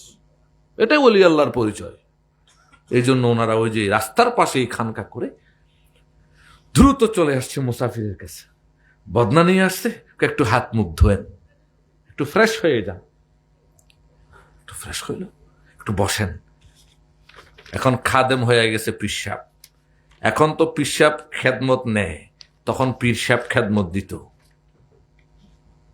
আমার মুর্শিদে করিম বাবা দরবেশ নুরু মাওলা কাদ্দাসাল্লাহু সিরহুল আজিজ, যারা রুবিগেট বিশু দরবার গেছেন, সৌভাগ্য নসিব হইছে, দেখছেন উনি নিজের হাতে মাটি কেটে মসজিদ করছে। মসজিদের প্রতিটা ইট কিয়ামতের দিন সাক্ষী দেবে, উনি বেতন দিয়ে রাজমিস্ত্রি রাখে নাই, উনি নিজের হাতে গাঁথনি করছে। ওই বাথরুম, পায়খানা, প্রস্রাবখানা সাক্ষী দেবে, দরবেশ মাওলা প্রতিটি ফাতেহা মিলাদের পর নিজের হাতে ধৌত করত। এটাই তো ওলির পরিচয়, এটাই তো নবীর সুন্নত। আল্লাহর ওলি মাহবুব বন্দারা, বন্ধুরা, কারো বোঝা হয় না, তারা পৃথিবীর বোঝা কাঁধে নিতে আসছে। তো আমাদের দেশে এখন যেটা ফলসফা তরিকত চর্চা চলছে, এই তরিকত চর্চার সাথে আমাদের আকাবের 100-150 বছর আগের তরিকত চর্চার সাথে কোনো মিল নাই। চিন্তা করেন, ওই পীর সাহেব খেদমত শুরু করছে, বাতাস করছে। এরপর বেটা নিজেই খাওয়া পায় না, পীর সাহেব উনি তো ভিনদেশি, আরেক দেশ থেকে এখানে আসছে। ওই আশেপাশের জায়গায় হয়তো কিছু ফল ফুল রুখছে, ওখান থেকে একটু কিছু নেয় খান। এই লোকে ভালো কথাটা মনে রাখছে, আবার সফরে চলে গেল। ব্যবসা করে আসার সময় মাথায় চিন্তা করলো, রাস্তায় অমুক লোক আমার খুব মহব্বত করছে, ওনার জন্য কিছু নেই। হাসছে, আসার সময় দাঁড়াইলো, ও ধরেন আপনার জন্য আনছি। কয় না, আমার এগুলো লাগবে না, আপনার ভালোবাসাই পাইছি, আমি খুশি। সুযোগ হলে আপনার বাড়ি থেকে এখানে আবার আসিয়েন। এই যে দাওয়াত দেওয়া শুরু। বেটা চলে আসলো বাড়িতে, এসে ভুলতে পারে না, কি এক আজব মানুষ দেখলাম, এরকম মেহমানদারি, এমন ভালোবাসা, এমন আত্মীয়তা, কি এক আজব মানুষ দেখলাম, ভুলতে পারে না। আবার কয়েকদিন পর ছটফট করে আবার চলে গেছে। ওই যে প্রেমের জালে পড়ছে তো জিন্দেগি শেষ।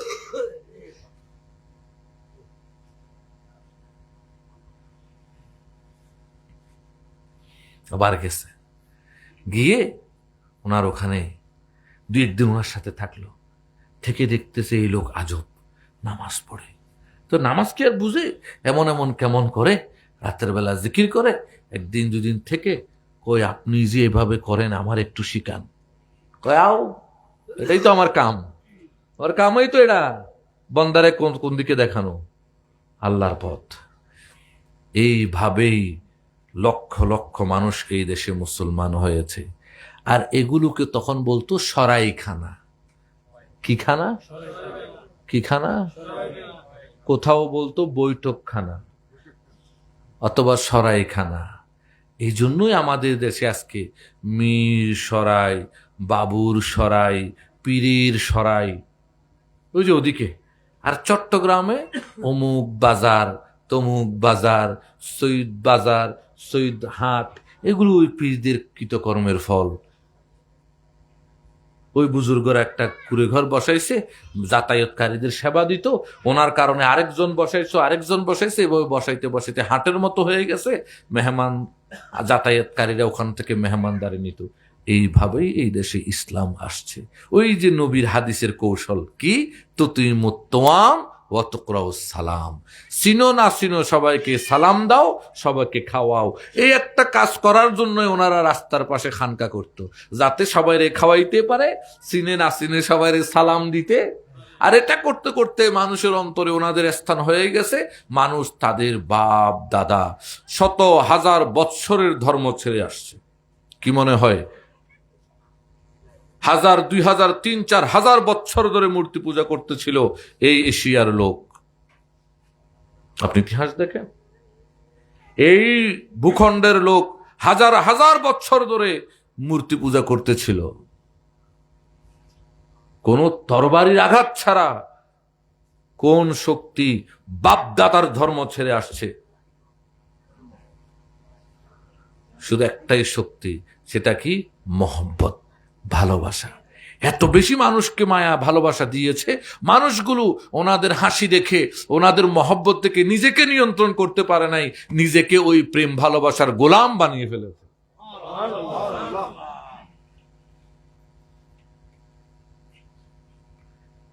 আমি বুঝতে পারছি বিষয়গুলো। এই জন্যই এই রাস্তার পাশে এতগুলো বুজুর্গের খানকা মাজার। আমাদের দেশে আবার কিছু ভাইরা বলে, কই রাস্তার পাশে এত মাজার কেন? কারণ আসলে সেই দেশের ইসলামের ইতিহাসেই জানে না, সে তার বাপ দাদা কিভাবে মুসলমান হয়েছে সেটাও জানে না। জানলে কিন্তু সে এই কথা আর বলে না। সে বরং বলতো, রাস্তার ধারে ওই মাজারওয়ালাই আমার বাপ দাদার ইমান দিছে। উনি ইতিহাস জানে না। কেন জানে না? এটা তার দুর্ভাগ্য, এটা তার দুর্ভাগ্য। কারণ সে সেটা জানে না। সে তো, আমরা হইতেছি কি জানেন?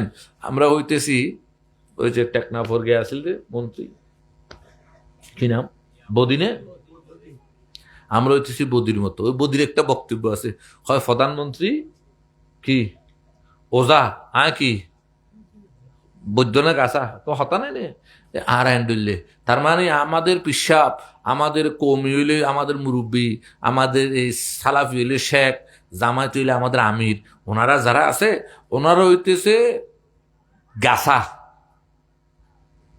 ওজায়েরি বৈদ্য, এটা হইতেছে, আমরা হইতেছি গাছা। মানে ওনারা আমাদের মধ্যে মানে সু একটা দেয়, এই যা দেয় আমরা সেটা নিয়েই দৌড়াইতে আসি। সত্য মিথ্যার জানার জন্য আমাদের মধ্যে কোনো আর আগ্রহ। এই জন্য হুজুর শাহ রেজা খান রহমতুল্লাহ আলাই 200 বছর আগে লেখছে, তত্ত্ব কথা পাইবা যাবে, হেষ্ট মাতা হইবা তবে, সর্পের মাথায় যেমন ধুলি পড়া, কি বুঝিলাম মন, ভালা নয় ভালা নয়, ভালা নয় ভালা নয়। গরিব ফকির কয়, শুনো নবী মহাশয়, আমরা হইলাম অতি গুনাহগার, ভবের দরিয়ায় ফিরি, কান্দিয়া কান্দিয়া মরি, ভব নদী কেনে হব পার। ওই সাপের মাথায় যখন ধুলা পড়া দেয়, সাপটা বশ হয়ে যায়। কি হয়ে যায়? তো আমরাও আজকে আমাদের নেতার হাতে, বৈদের হাতে আমরা বশ হয়ে গেছি। ওরা যা বলে ধুলা পড়ার মতো আমরা তাই বিশ্বাস করি। নতুবা জিজ্ঞেস করতো যে আপনি যে বলতেছেন রাস্তার পাশে এত মাজার কেন, আগে আপনি আমার উত্তর দেন, রাস্তার পাশে এত মসজিদ কেন? উনি বলতো যাতায়াতকারী নামাজের সুবিধার জন্য। তাইলে মাজারও যাতায়াতকারীর জিয়ারতের সুবিধার জন্য। এটা বুঝলেই তো গাদার বুঝ হয়ে যায়, বুঝে না বলেই তো সে গাদা।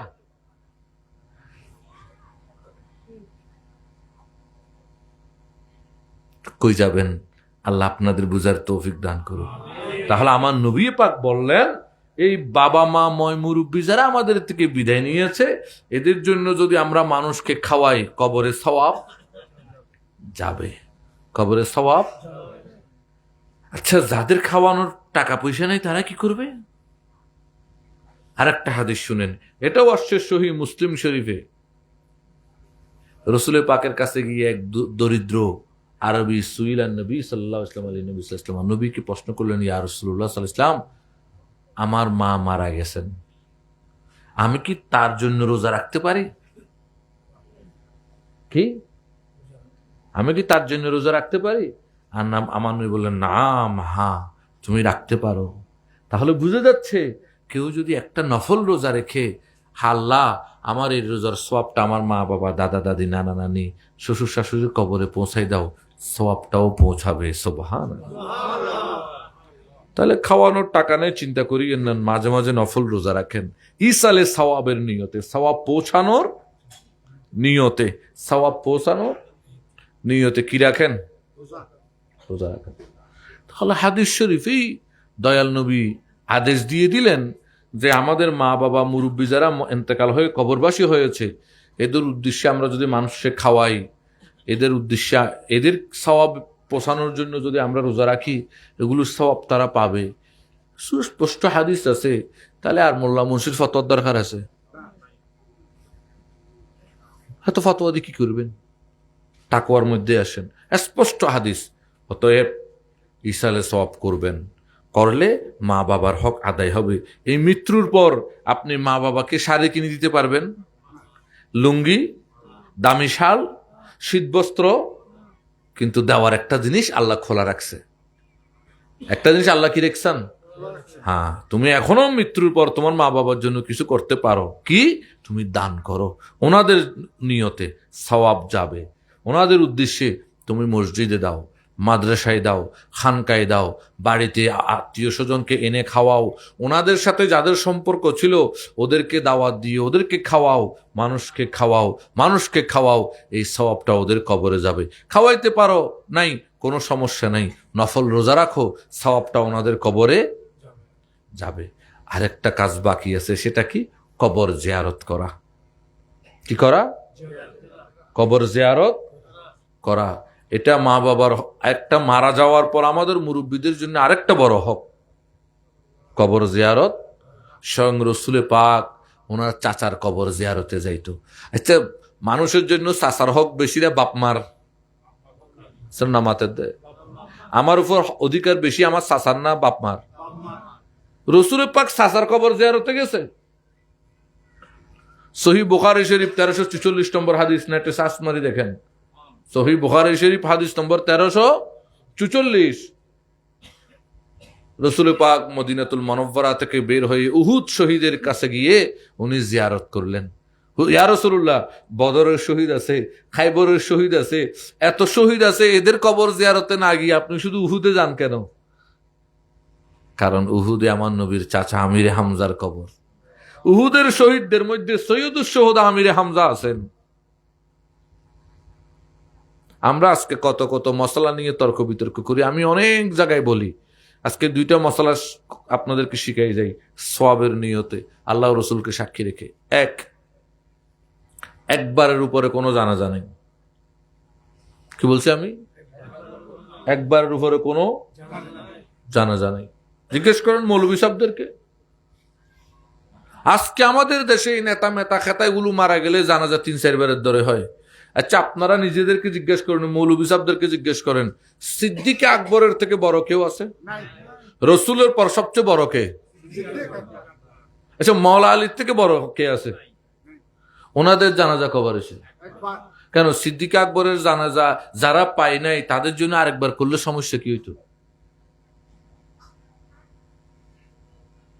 এত সাহাবী মারা গেছেন, ওদের জানাজা শহীদ হয়েছেন, ওদের জানাজা একবারের উপরে হয়েছে, আপনি দেখান। স্বয়ং রসুলে পাক সাল্লাল্লাহু আলাইহি ওয়াসাল্লাম শুধু একজন, ওনার চাচা হামজা ব্যতীত আর এত শহীদ ইসলামে কারো জানাজা 2বার 3বার 4বার পড়াইছে দেখান। উনি শুধু ওনার চাচার জানাজা পড়াইছেন কয়বার? 2 বার না না, 3 বার না না, 10 বার না না, 70 বার। কয়বার? কিভাবে শুনেন? উহুদের শহীদের পর স্বাভাবিকভাবে যখন শহীদ হয় সব লাশগুলো রেখে একবার জানাজা পড়াই দিলে হয়। কয়বার? কয়বার? 5টা 6টা লাশ, সবাই তো পুরুষ, এখানে তার মেয়ে নাই, একবার পড়াই দিলে হয়। কিন্তু আমার নবী পাক কি করছে দেখেন, ওনার চাচা আমির হামজার লাশ মোবারক রাখলেন, 70 জনের মধ্যে একজনকে রাখলেন। এরপর ওই একটা লাশ এনে হযরতে আমির হামজার পাশে রাখে, একবার জানাজা পড়ে। এবার ওই লাশটাকে নিয়ে যায়, কিন্তু হামজারটা রাখে, ওটা সরায় না, আরেকটা লাশ নিয়ে এসে হামজার পাশে রাখে, আরেকবার জানাজা পড়ে। এইভাবে আমার দয়াল নবী 69 বার, সবার শেষে একবার হামজার জন্য 70 বার পড়াইছেন। এরপর আমার নবী বলছেন যে আল্লাহর আরশে আযমের সিদ্ধান্ত হয়েছে হামজা হচ্ছে সৈয়দুস শুহাদা, শহীদদের সর্দার। যিনি শহীদ কুলের সর্দার আমিরে হামজা। বেহেশতেও একটা সিংহ থাকবে। সিংহ হিংস্র প্রাণী না? জান্নাতের সিংহ কি প্রাণী? তো ব্যস্ত তো সব শান্তির জায়গায়, আবার হিংস্র প্রাণী কেন? কিন্তু ব্যস্ত একটা প্রাণী থাকবে সিংহ, কিন্তু সেটা এমন যেমন তেমন সিংহ না। হাদিসে আসছে, আমার রাসূল বলছেন যে আল্লাহ ব্যস্ত একটা সিংহ থাকবে, সেটা হচ্ছে হামজা আসাদ আল জান্নাহ। হামজা ইবনে আব্দুল মুত্তালিব আসাদ আল জান্নাহ। এই হামজা ইবনে আব্দুল মুত্তালিব উনি হচ্ছে জান্নাতের সিংহ। কিসের সিংহ? জান্নাতের সিংহ, হযরত হামজা রাদিয়াল্লাহু তাআলা। আমার নবী যার ওরস করতেন, প্রতি বছর নবী পাকে হামজার কবর জিয়ারতে যাইতেন। উনি সম্পর্কে নবীর কি চাচা, শহীদ কুলের সর্দার ওটা আলাদা বিষয়, কিন্তু সম্পর্কে নবীর কি? তো রসুল প্রতি বছর চাচার জিয়ারতে গেছে। এখন আমার মুসলমান ফোলাফাইন বাবার জিয়ারতে যায়নি, মার জিয়ারতে যায়নি। হুজুর যাইতে হবে কেন? ওনারা ফতোয়া দিছে ঘর থেকে জিয়ারত করে দিলে হয়, বিকাশের মতো। তো ঘর থেকে জিয়ারত করে দিলে যখন হয়, ঘর থেকে তো সবকিছু করে দিলে হয়, ঘরে নামাজও পড়া যায়, ঘরে সব তো হয়, আর এদিকে দিকে যাওয়ার দরকার কি? বিকাশে অর্ডার দিয়ে ঘরের মধ্যে খাওয়া চলিয়েছে, অনলাইনে সবকিছু ঘরে বসে করে ফেলো। বুড়ো বুড়ির কথা আছে, বুড়ো বুড়ি বলে তো হয়তো আর গুঁড়ো দেখতে নিদি হতে কেমন তার আগে মানুষের যে রুমত তাইবো, এই রুমত আগে এই রুমত চেখানা করব, এই রুমত খাইবো, বেকির রুমত গরিব কি মুলুসা বল ফতোয়ান দিল্লি। আল্লাহ ওনারে বুঝবে তৌফিক দান। 70 বার জানাজা পড়ছে আমির হামজার। এই ব্যতীত তাও আবার বলছি 70 বার, কিন্তু এদিকে কয়জন? ঠিক এই 69 জন। ওনার দেহ মোবারক, লাশ মোবারক সরাই নাই আর কি। কিন্তু আমার নবী এছাড়া দেখাইতে পারবেন না কারো জানাজা 2 বার পড়ছে। শুধু কি তাই? সিদ্দিক আকবরের জানাজা 2 বার হয়েছে দেখান, ফারুক আজমের জানাজা 2 বার হয়েছে দেখান, হযরত ওসমানের জিন নুরাইনের জানাজা 2 বার হয়েছে দেখান, মাওলায়ে কায়নাত মাওলা আলীর জানাজা 2 বার হয়েছে দেখান, সাইয়্যিদাতুন নিসাইল আলামিন ফাতেমাতুজ জাহরার জানাজা 2 বার হয়েছে দেখান। সমস্ত ইতিহাস সাক্ষী একবারের উপরে জানাজা নাই। সমস্ত ফিকার কিতাবের ফতোয়া হচ্ছে একবারের উপর জানাজা নাই। আসসালাতুল জানাজাতু লা ইয়ারাদ্দু, জানাজার নামাজ দ্বিতীয়বার হয় না, কিন্তু ইল্লা দোয়া। আজকে ফতোয়া উল্টে গেছে।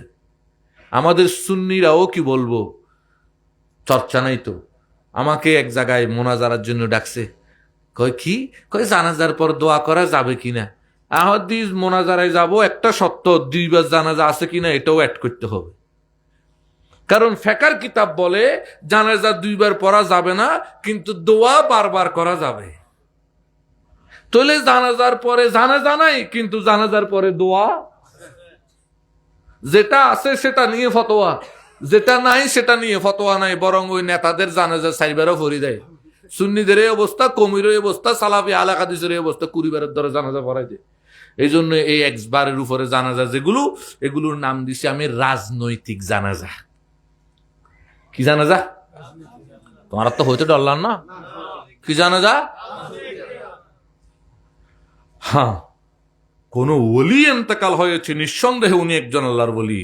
আল্লাহর বড় মুহাক্কিক বান্দা, ওনার জানাজা 2-3 বার পড়া যাবে। ওই যে হামজারটা নবী পড়ছে, কেন পড়া যাবে? কারণ উনি আল্লাহর প্রিয় বান্দা, ওনার জানাজা পড়লে আমাদেরও ফায়দা আছে। কিন্তু এই নেতা মেতা এগুলো জানাজা তো পড়তেছি তার দোয়ার জন্য, দোয়াই তো দরকার নেই, আত্মা দরকার নাই। দোয়া ব্যাগ কোনো মিলি ফরজে কাফায়া, জানাজার নামাজ কি পুরো সমাজের থেকে একজন পড়ে দিলে? এটা কেন বলছে? যাতে বারবার করতে, তাড়াতাড়ি দাফন করো। আর জানাজার পরে আমরা যদি মিলাদ ক্যাম্প করতে যাই, দেরি হচ্ছে, তাড়াতাড়ি দাফন করো, তাড়াতাড়ি দাফন করো। জানাজা যাতে 3বারের দরে দেয়, এত দেরি নয়। ও এত তাড়াতাড়ি হয় কেন? তো কি হইম বাবা, বাইফুতলের মাথা বেক নষ্ট হয়ে গেল। হাজার হলো বাইফুত ইলে গেলেও দিন না পারে। মনের দুঃখ হারে কইতে। এ হচ্ছে আমাদের মিল্লত মুসলমানের বড় বড় অবস্থা। শেখদের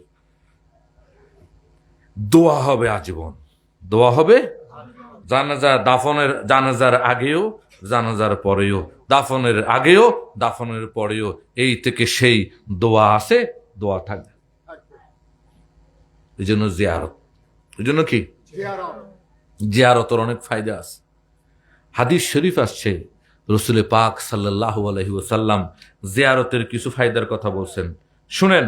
মুস্তাদরাকে হাকিম হাদিস নম্বর 1425, আমার নবী বলেন, ফাইন্নাহা তুরুকুল কলবি ওয়া তুদমিউল আইনি ওয়া তুযাক্কিরুল আখিরা।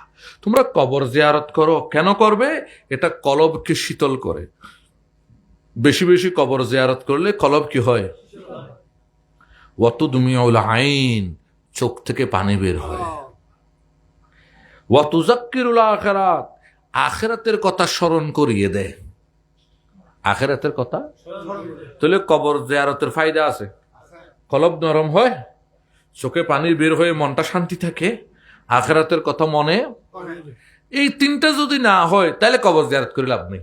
এসব আমি নাভা ট্যাবলেট খাইছি মাথার ব্যথা চলে যাওয়ার জন্য, ট্যাবলেট খাওয়ার পর যদি মাথা ব্যথা চলে না যায়, ট্যাবলেট খাওয়ার দরকার আছে? তো এগুলো কবর জিয়ারত করে যদি আপনার কলব নরম না হয়, চোখে পানি না আসে, আখিরাতের ভয় না আসে, তো জিয়ারতের দরকার আছে? তার মানে বুঝেন নেই, বর্তমান ওরসে যাওয়ার দরকার নেই। ওরসে যাবেন, এবার সুন্নিদের এখানে ভুল। ওরসের পরিবেশটা থাকতে হবে এমন যাতে সেখানে গিয়ে মানুষ জিয়ারত করে, কিছুক্ষণ জিকির করে, আলোচনা শুনে, হোক মাহফিলে সামা, বাহিরের জায়গায় সামার মধ্যে নাতে রসুল হামদে বাড়ি তালা পড়লে, পড়ার মতো পড়তে জানলে মানুষের চোখে পানি চলে আসে। হোক সেটা আলাদা জায়গায়, সেটা আমার বিষয় না, কিন্তু মূল জিয়ারতের পরিবেশ এমন হতে হবে যাতে সেখানে বসে জিয়ারত করে মানুষ 2 চোখ থেকে পানি বের করে কান্নাকাটি করে আখিরাতের কথা মনে করতে পারে। কিন্তু আমাদের দুঃখের বিষয়, আজকে প্রায় জায়গায় দেখা যাচ্ছে ওই মাজারগুলোর আশেপাশে যারা আমরা আছি, আমাদের দোষ, সবার দোষ। ওখানে এমন এক পরিবেশ, ওখানে গেলে আখিরাতের কথা তো দূরের কথা, কিছুক্ষণ দুনিয়ার কথা মনে পড়ে।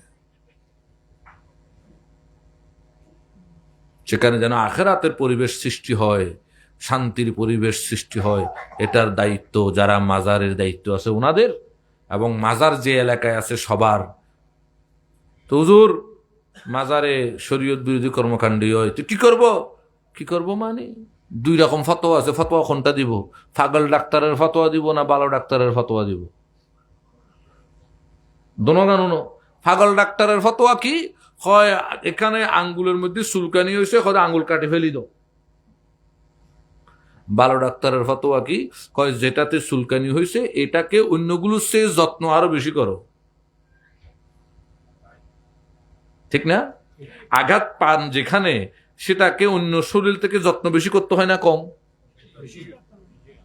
তার অর্থ আপনি যদি মনে করেন কোনো মাজারে শরীয়ত বিরোধী কাজ চলছে, আমার আপনার দায়িত্ব হচ্ছে সেটাকে আরো যত্ন নেওয়া।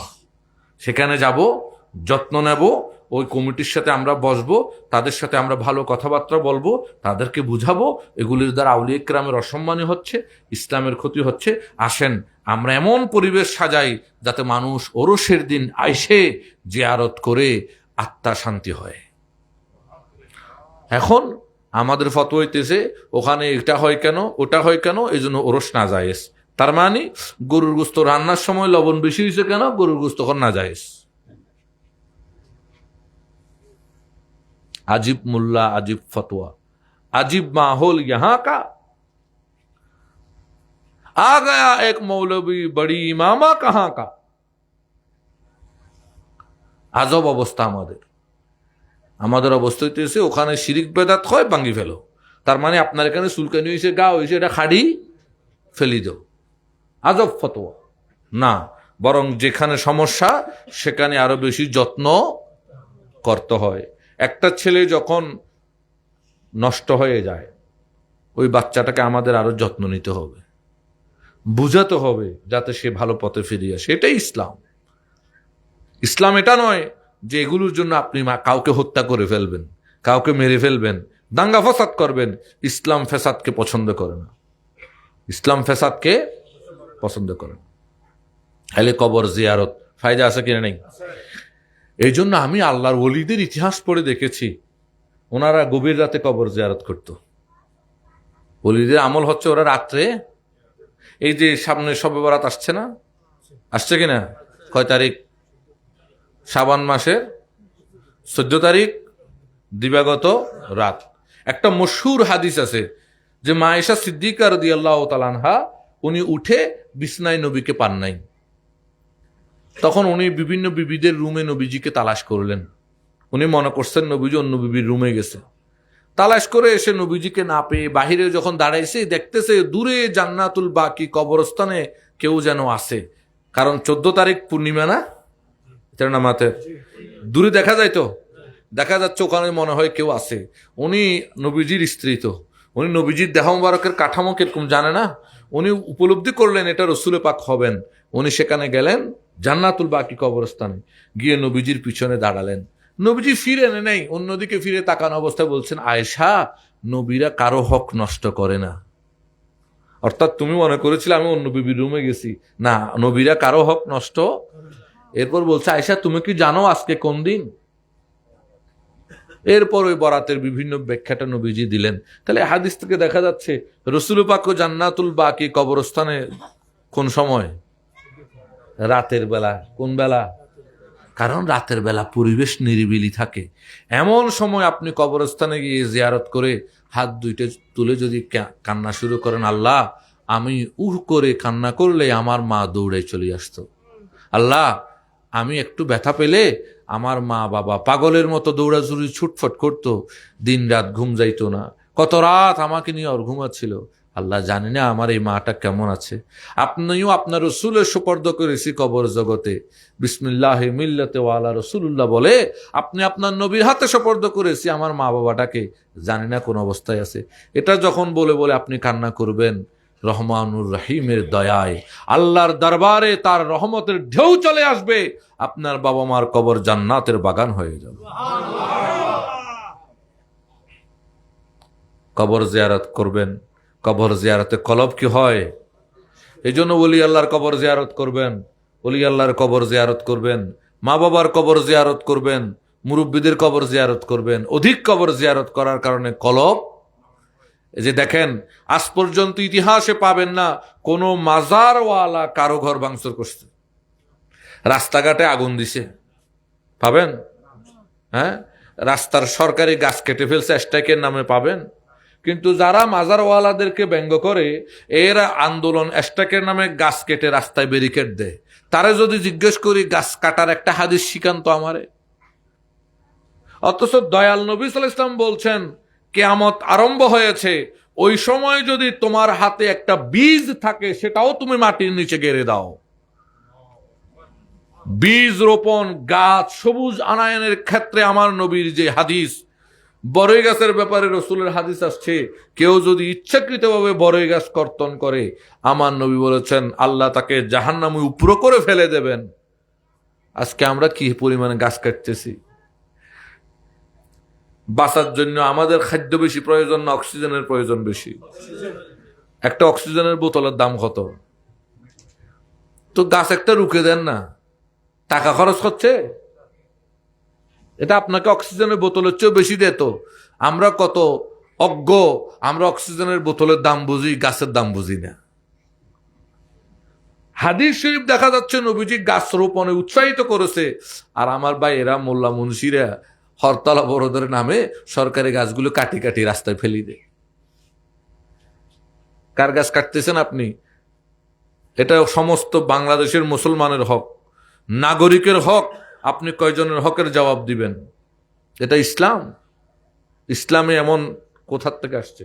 বের করে দেখান। আফসোস।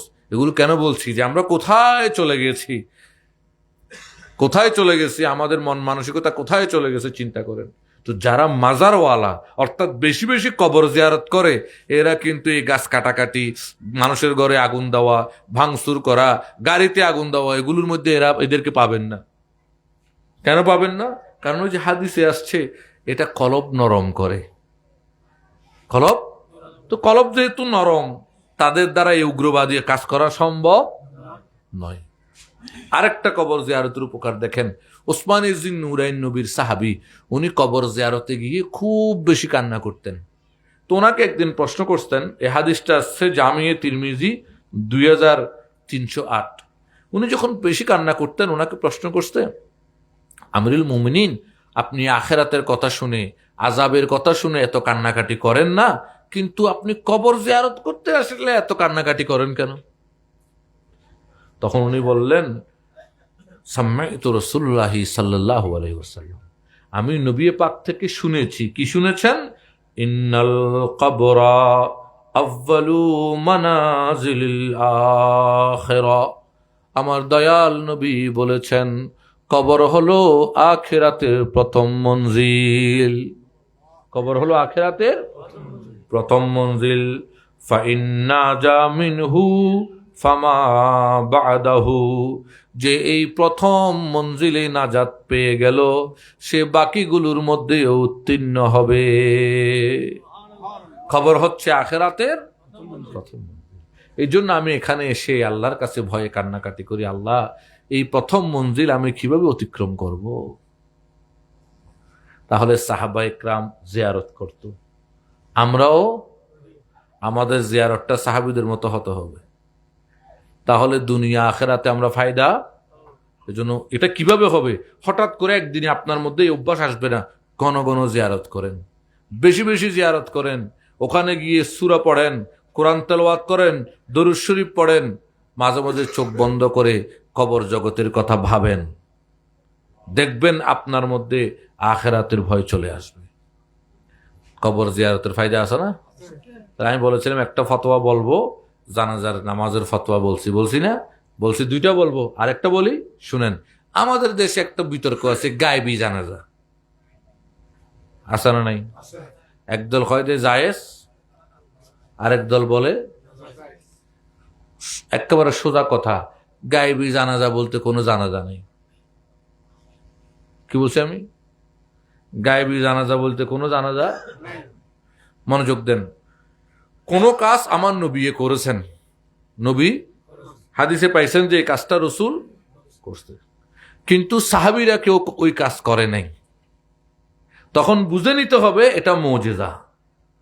এটা কি? নবী করছে, সাহাবীরাও করছে, তখন বুঝে নিবেন এটা সুন্নত। যেমন হাদিসে আসছে নবীজি চাঁদ 2 খণ্ড করছে, আছে না? বুখারীতে হাদিসটা আছে, রাসূল ইশারায় চাঁদ কয় খণ্ড করছে, হাদিসে আসছে না? এখন আমরা কি সবাই বলবো যে চাঁদ 2 খণ্ড করতে হবে প্রত্যেক ইমাম সাহেবের? জামাতের দ্বারা সম্ভব চাঁদের মধ্যে চলে যাওয়া, এরা আগেও এরকম বহুতবার গেছে।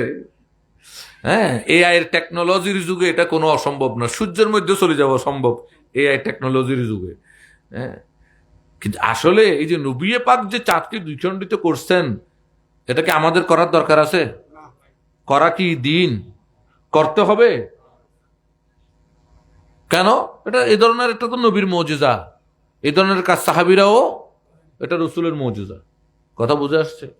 এখন রাসূল পাক সাল্লাল্লাহু আলাইহি ওয়াসাল্লাম বাদশা নজ্জাশীর জানাজা পড়াইছেন। কার? হাদিসে আসছে বাদশা নজ্জাশীর জানাজা নবীজি পড়াইছেন। কেমন পড়াইছেন? লাশটা রাসূলের সামনে নাই, মদিনায় লাশটা আবিসিনিয়ায়। লাশ কোথায়? রাসূল কোথায়? এখন নবী মদিনা থেকে জানাজা পড়াইছেন। আমাদের ভাইদের ফতোয়া হচ্ছে তাহলে গায়েবী জানাজা হবে। তাহলে আমার প্রশ্ন, জানার জন্য, অন্য কিছুর জন্য না, নবী পাক অন্য কোন সাহাবীর লাশ তো এরকম জানাজা পড়ায় নাই?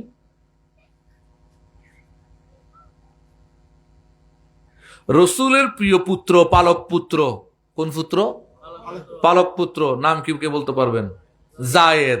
কোন যুদ্ধে শহীদ হয়েছেন জানেন? তাবুকের যুদ্ধে। কোন যুদ্ধে? রসুল মদিনায় বসে বসে জায়েদ শহীদ হচ্ছে বর্ণনা দিচ্ছেন, মিম্বরে বসে বসে জায়েদ কিভাবে শহীদ হচ্ছে বর্ণনা দিচ্ছে। নবী ওনার জানাজাও তো পড়ায় নাই। এত শহীদের জানাজা। রসুলের প্রিয় চাস্তো ভাই, মাওলা আলীর বড় ভাই জাফর তৈয়ার শহীদ হয়ে যাচ্ছে যুদ্ধে, নবী কিভাবে শহীদ হচ্ছে সেটা বর্ণনা দিচ্ছেন, জানাজা পড়ান নাই। এরকম অসংখ্য সাহাবী বিভিন্ন জায়গায় যুদ্ধে শহীদ হয়েছেন, ছোট ছোট গজওয়ায়, মিশনের মধ্যে গিয়ে শহীদ হয়েছে, হঠাৎ কোনো কাফেরদের দ্বারা আক্রান্ত হয়ে শহীদ হয়েছে। আমার নবী ওনাদের এই জানাজা পড়াই নাই। নজ্জাশিরটা কেন পড়াইল?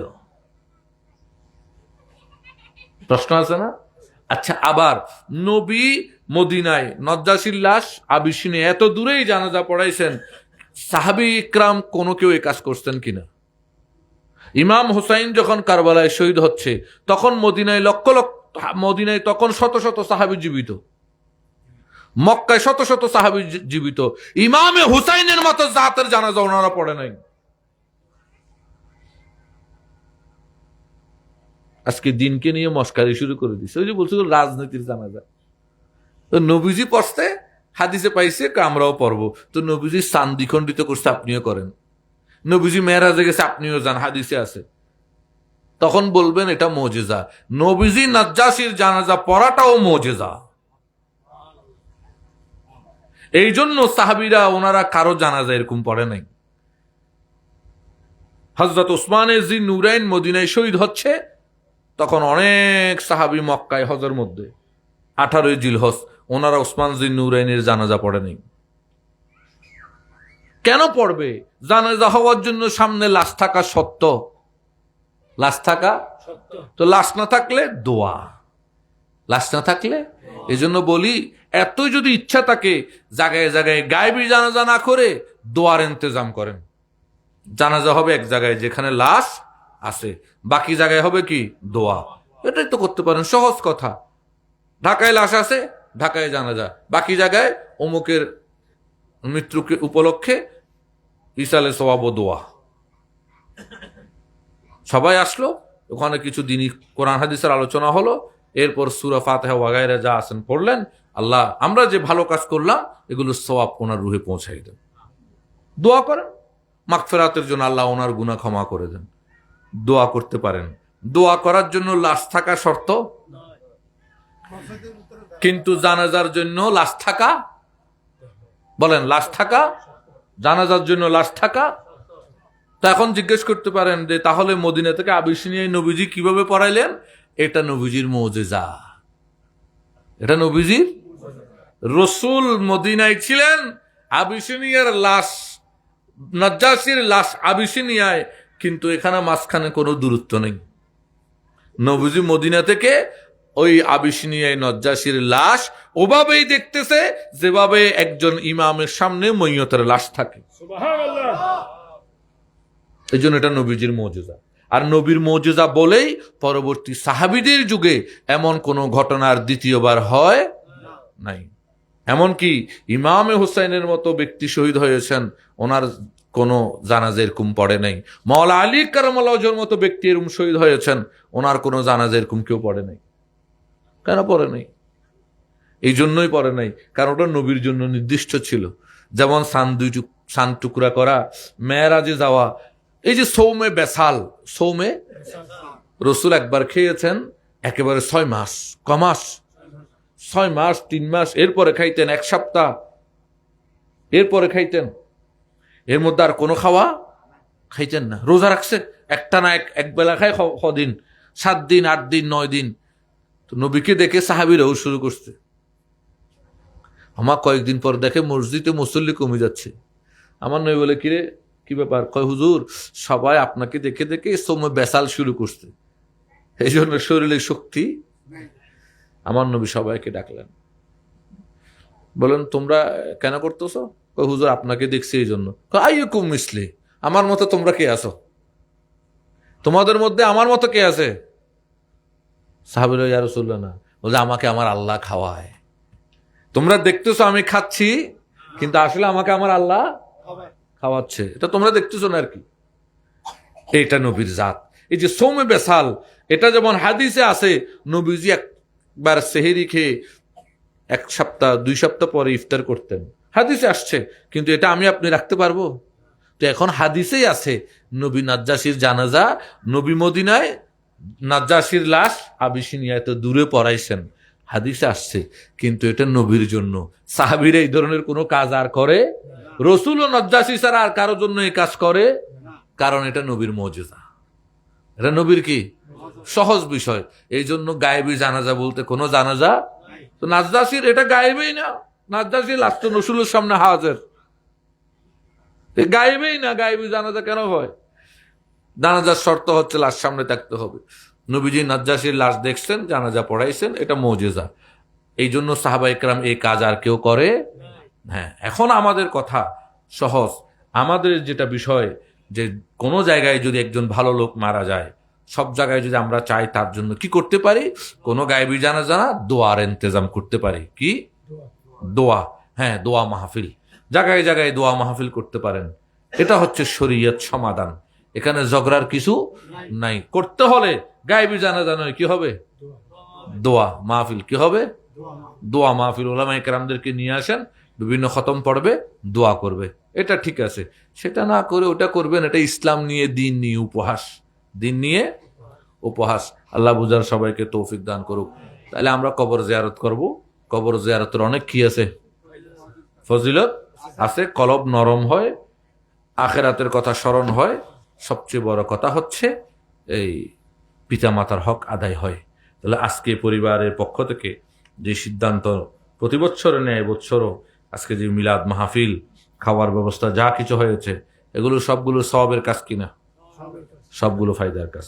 আমি একটা আয়াত পড়েছিলাম পবিত্র কোরআনুল কারীম সূরা রআদের। আল্লাহ বলছেন, সালামুন আলাইকুম বিমা সাবারতুম ফানি'মা উকবাদ-দার, শান্তি বর্ষিত হোক তোমাদের উপর, কারণ তোমরা সেদিন ধৈর্য ধারণ করেছিলে। অর্থাৎ জিহাদের ময়দানে রসুল পাক এই সালামটাই শহীদদের কবরের পাশে গিয়ে নবী পাক এই সালামটা পড়তেন। এই সালামটা আমার দয়াল নবী সাল্লাল্লাহু আলাইহি ওয়াসাল্লাম ওখানে গিয়ে পড়তেন। হাদিস শরীফ আসছে, ইমাম জালালউদ্দিন সুয়ুতী রাহমাতুল্লাহ আলাইহি একটা হাদিস বর্ণনা করেছেন তাফসিরে দুরুল মনসুরে। এই আয়াতের ব্যাখ্যায় হাদিসখানা আসছে, কানান নবী ইয়াতি কুবুরুশ শুহাদা আলা রাসে কুল্লি হাউলিন, নবী প্রতি বৎসর নির্দিষ্ট সময়ে শহীদদের কবর জিয়ারত করতেন। ফায়াকুল, আর সেখানে গিয়ে আমার নবী বলতেন, সালামুন আলাইকুম বিমা সাবারতুম ফানি'মা উকবাদ-দার, তোমাদের উপর শান্তি বর্ষিত হোক, কেননা তোমরা দুনিয়ায় ধৈর্য ধারণ করেছিলে, আর আখেরাত হচ্ছে উত্তম, তোমাদের জন্য অনেক উত্তম, সেই প্রতিদান তোমরা সেখানে পাবে।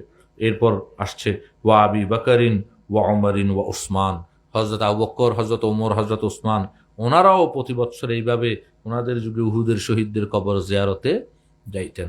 তাহলে বোঝা যায় কবর জিয়ারত করা নবীর, সাহাবায়ে কেরাম এবং রসুলের সুন্নত। এবং প্রতি বছর নির্দিষ্ট নির্দিষ্ট সময়ে এই যে আল্লাহর ওলিদের দরবারে ওরস হয়, ওখানে মানুষ দূর দূরান্ত থেকে জিয়ারত করতে আসে, ওখানে খাওয়া দাওয়ার ব্যবস্থা হয়, জিকির হয়, এই সবগুলো হাদিস থেকে বোঝা যাচ্ছে এগুলো জায়েজ কাজ, সওয়াবের কাজ, ফায়দার কাজ, একটাও বেদাত কাজ না। আর যেগুলো মাঝে মাঝে ভুল হয়, আমাদের উচিত সেগুলো আস্তে আস্তে সংশোধন করে নেওয়া। আল্লাহ রাব্বুল আলামিন আমাদের প্রত্যেককে বুঝার তৌফিক দান করুক। আমার এই দীর্ঘ আলোচনায় শব্দ চয়নে কোনোভাবে যদি কারো মনে কষ্ট গিয়ে থাকে, অবশ্যই ক্ষমা সুন্দর দৃষ্টিতে দেখবেন। আসসালামু আলাইকুম ওয়া রাহমাতুল্লাহি তাআলা ওয়া বারাকাতুহু। ইয়া নবী সালাম আলাইকা ইয়া রাসূল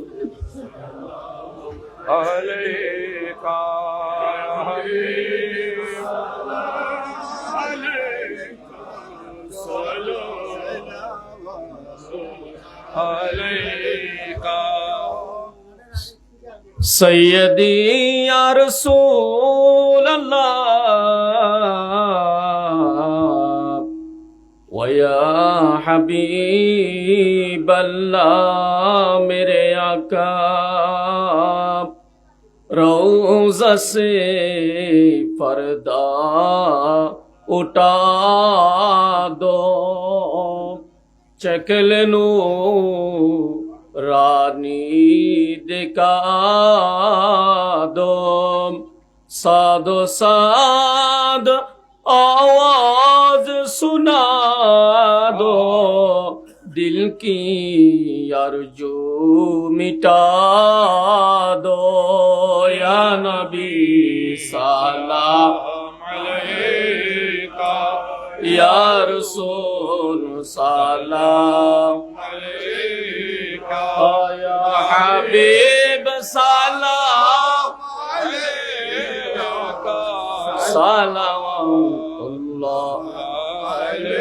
हबीबी सैयदी या रसूल अल्लाह वया हबीब अल्लाह मेरे आका आशिक देर মনের বেদনা শুনাইলে কেহ শুনে না বুঝাইলে কেহ বুঝে না শুনেন গো শাহে মদিনা ইয়া নবী সালাম আলাইকা ইয়া রাসূল সালাম আলাইকা ইয়া হাবিব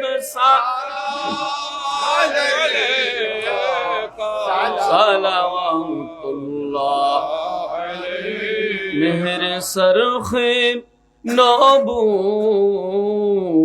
পে রওশন দুরুদ গুলে বাগে রিসালত পে লাখো সালাম মুস্তাফা জানে রহমত পে লাখো সালাম শমঈ বজ মে হেদায়ত পে লাখো সালাম गौसे आजम इमाम तो का वन्नो का गौसे आजम इमाम तो का वन्नो का जलवाए शान कुदरत पहला को सलाम मुस्तफा जाने रहमत पहला सलाम शम्ए बज में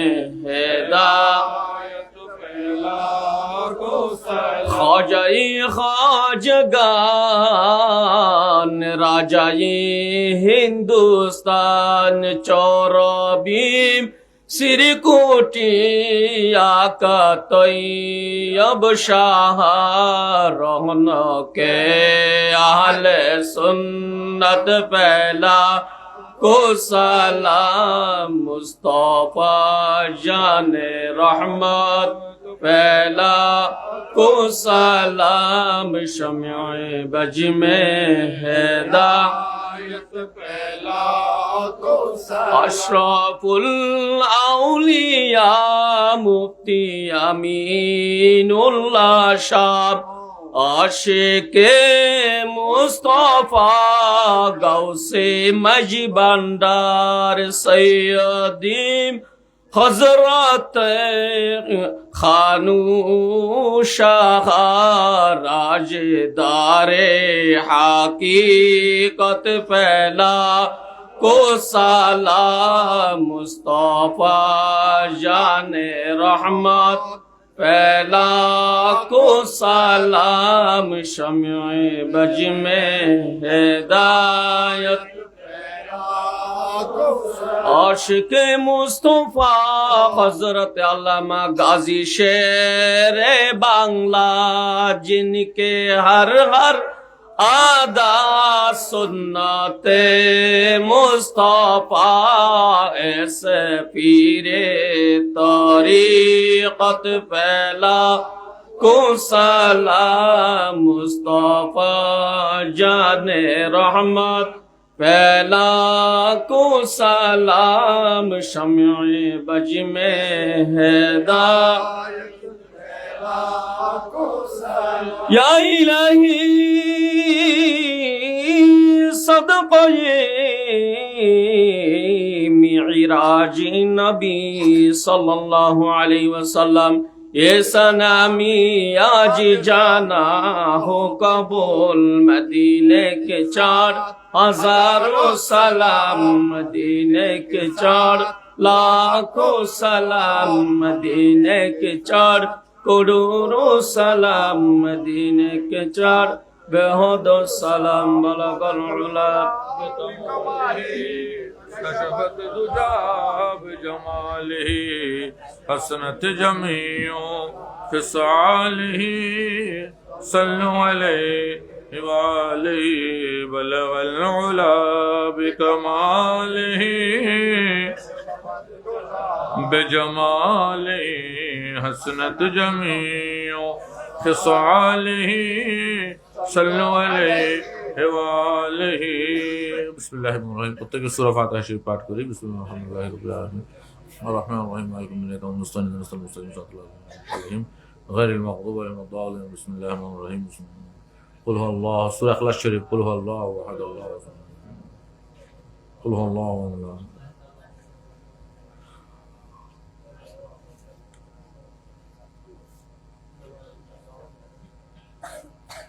اللهم صل على سيدنا محمد وعلى آله وصحبه وسلم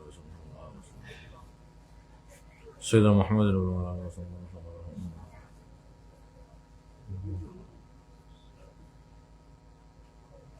صلى الله عليه وسلم اللهم صل على سيدنا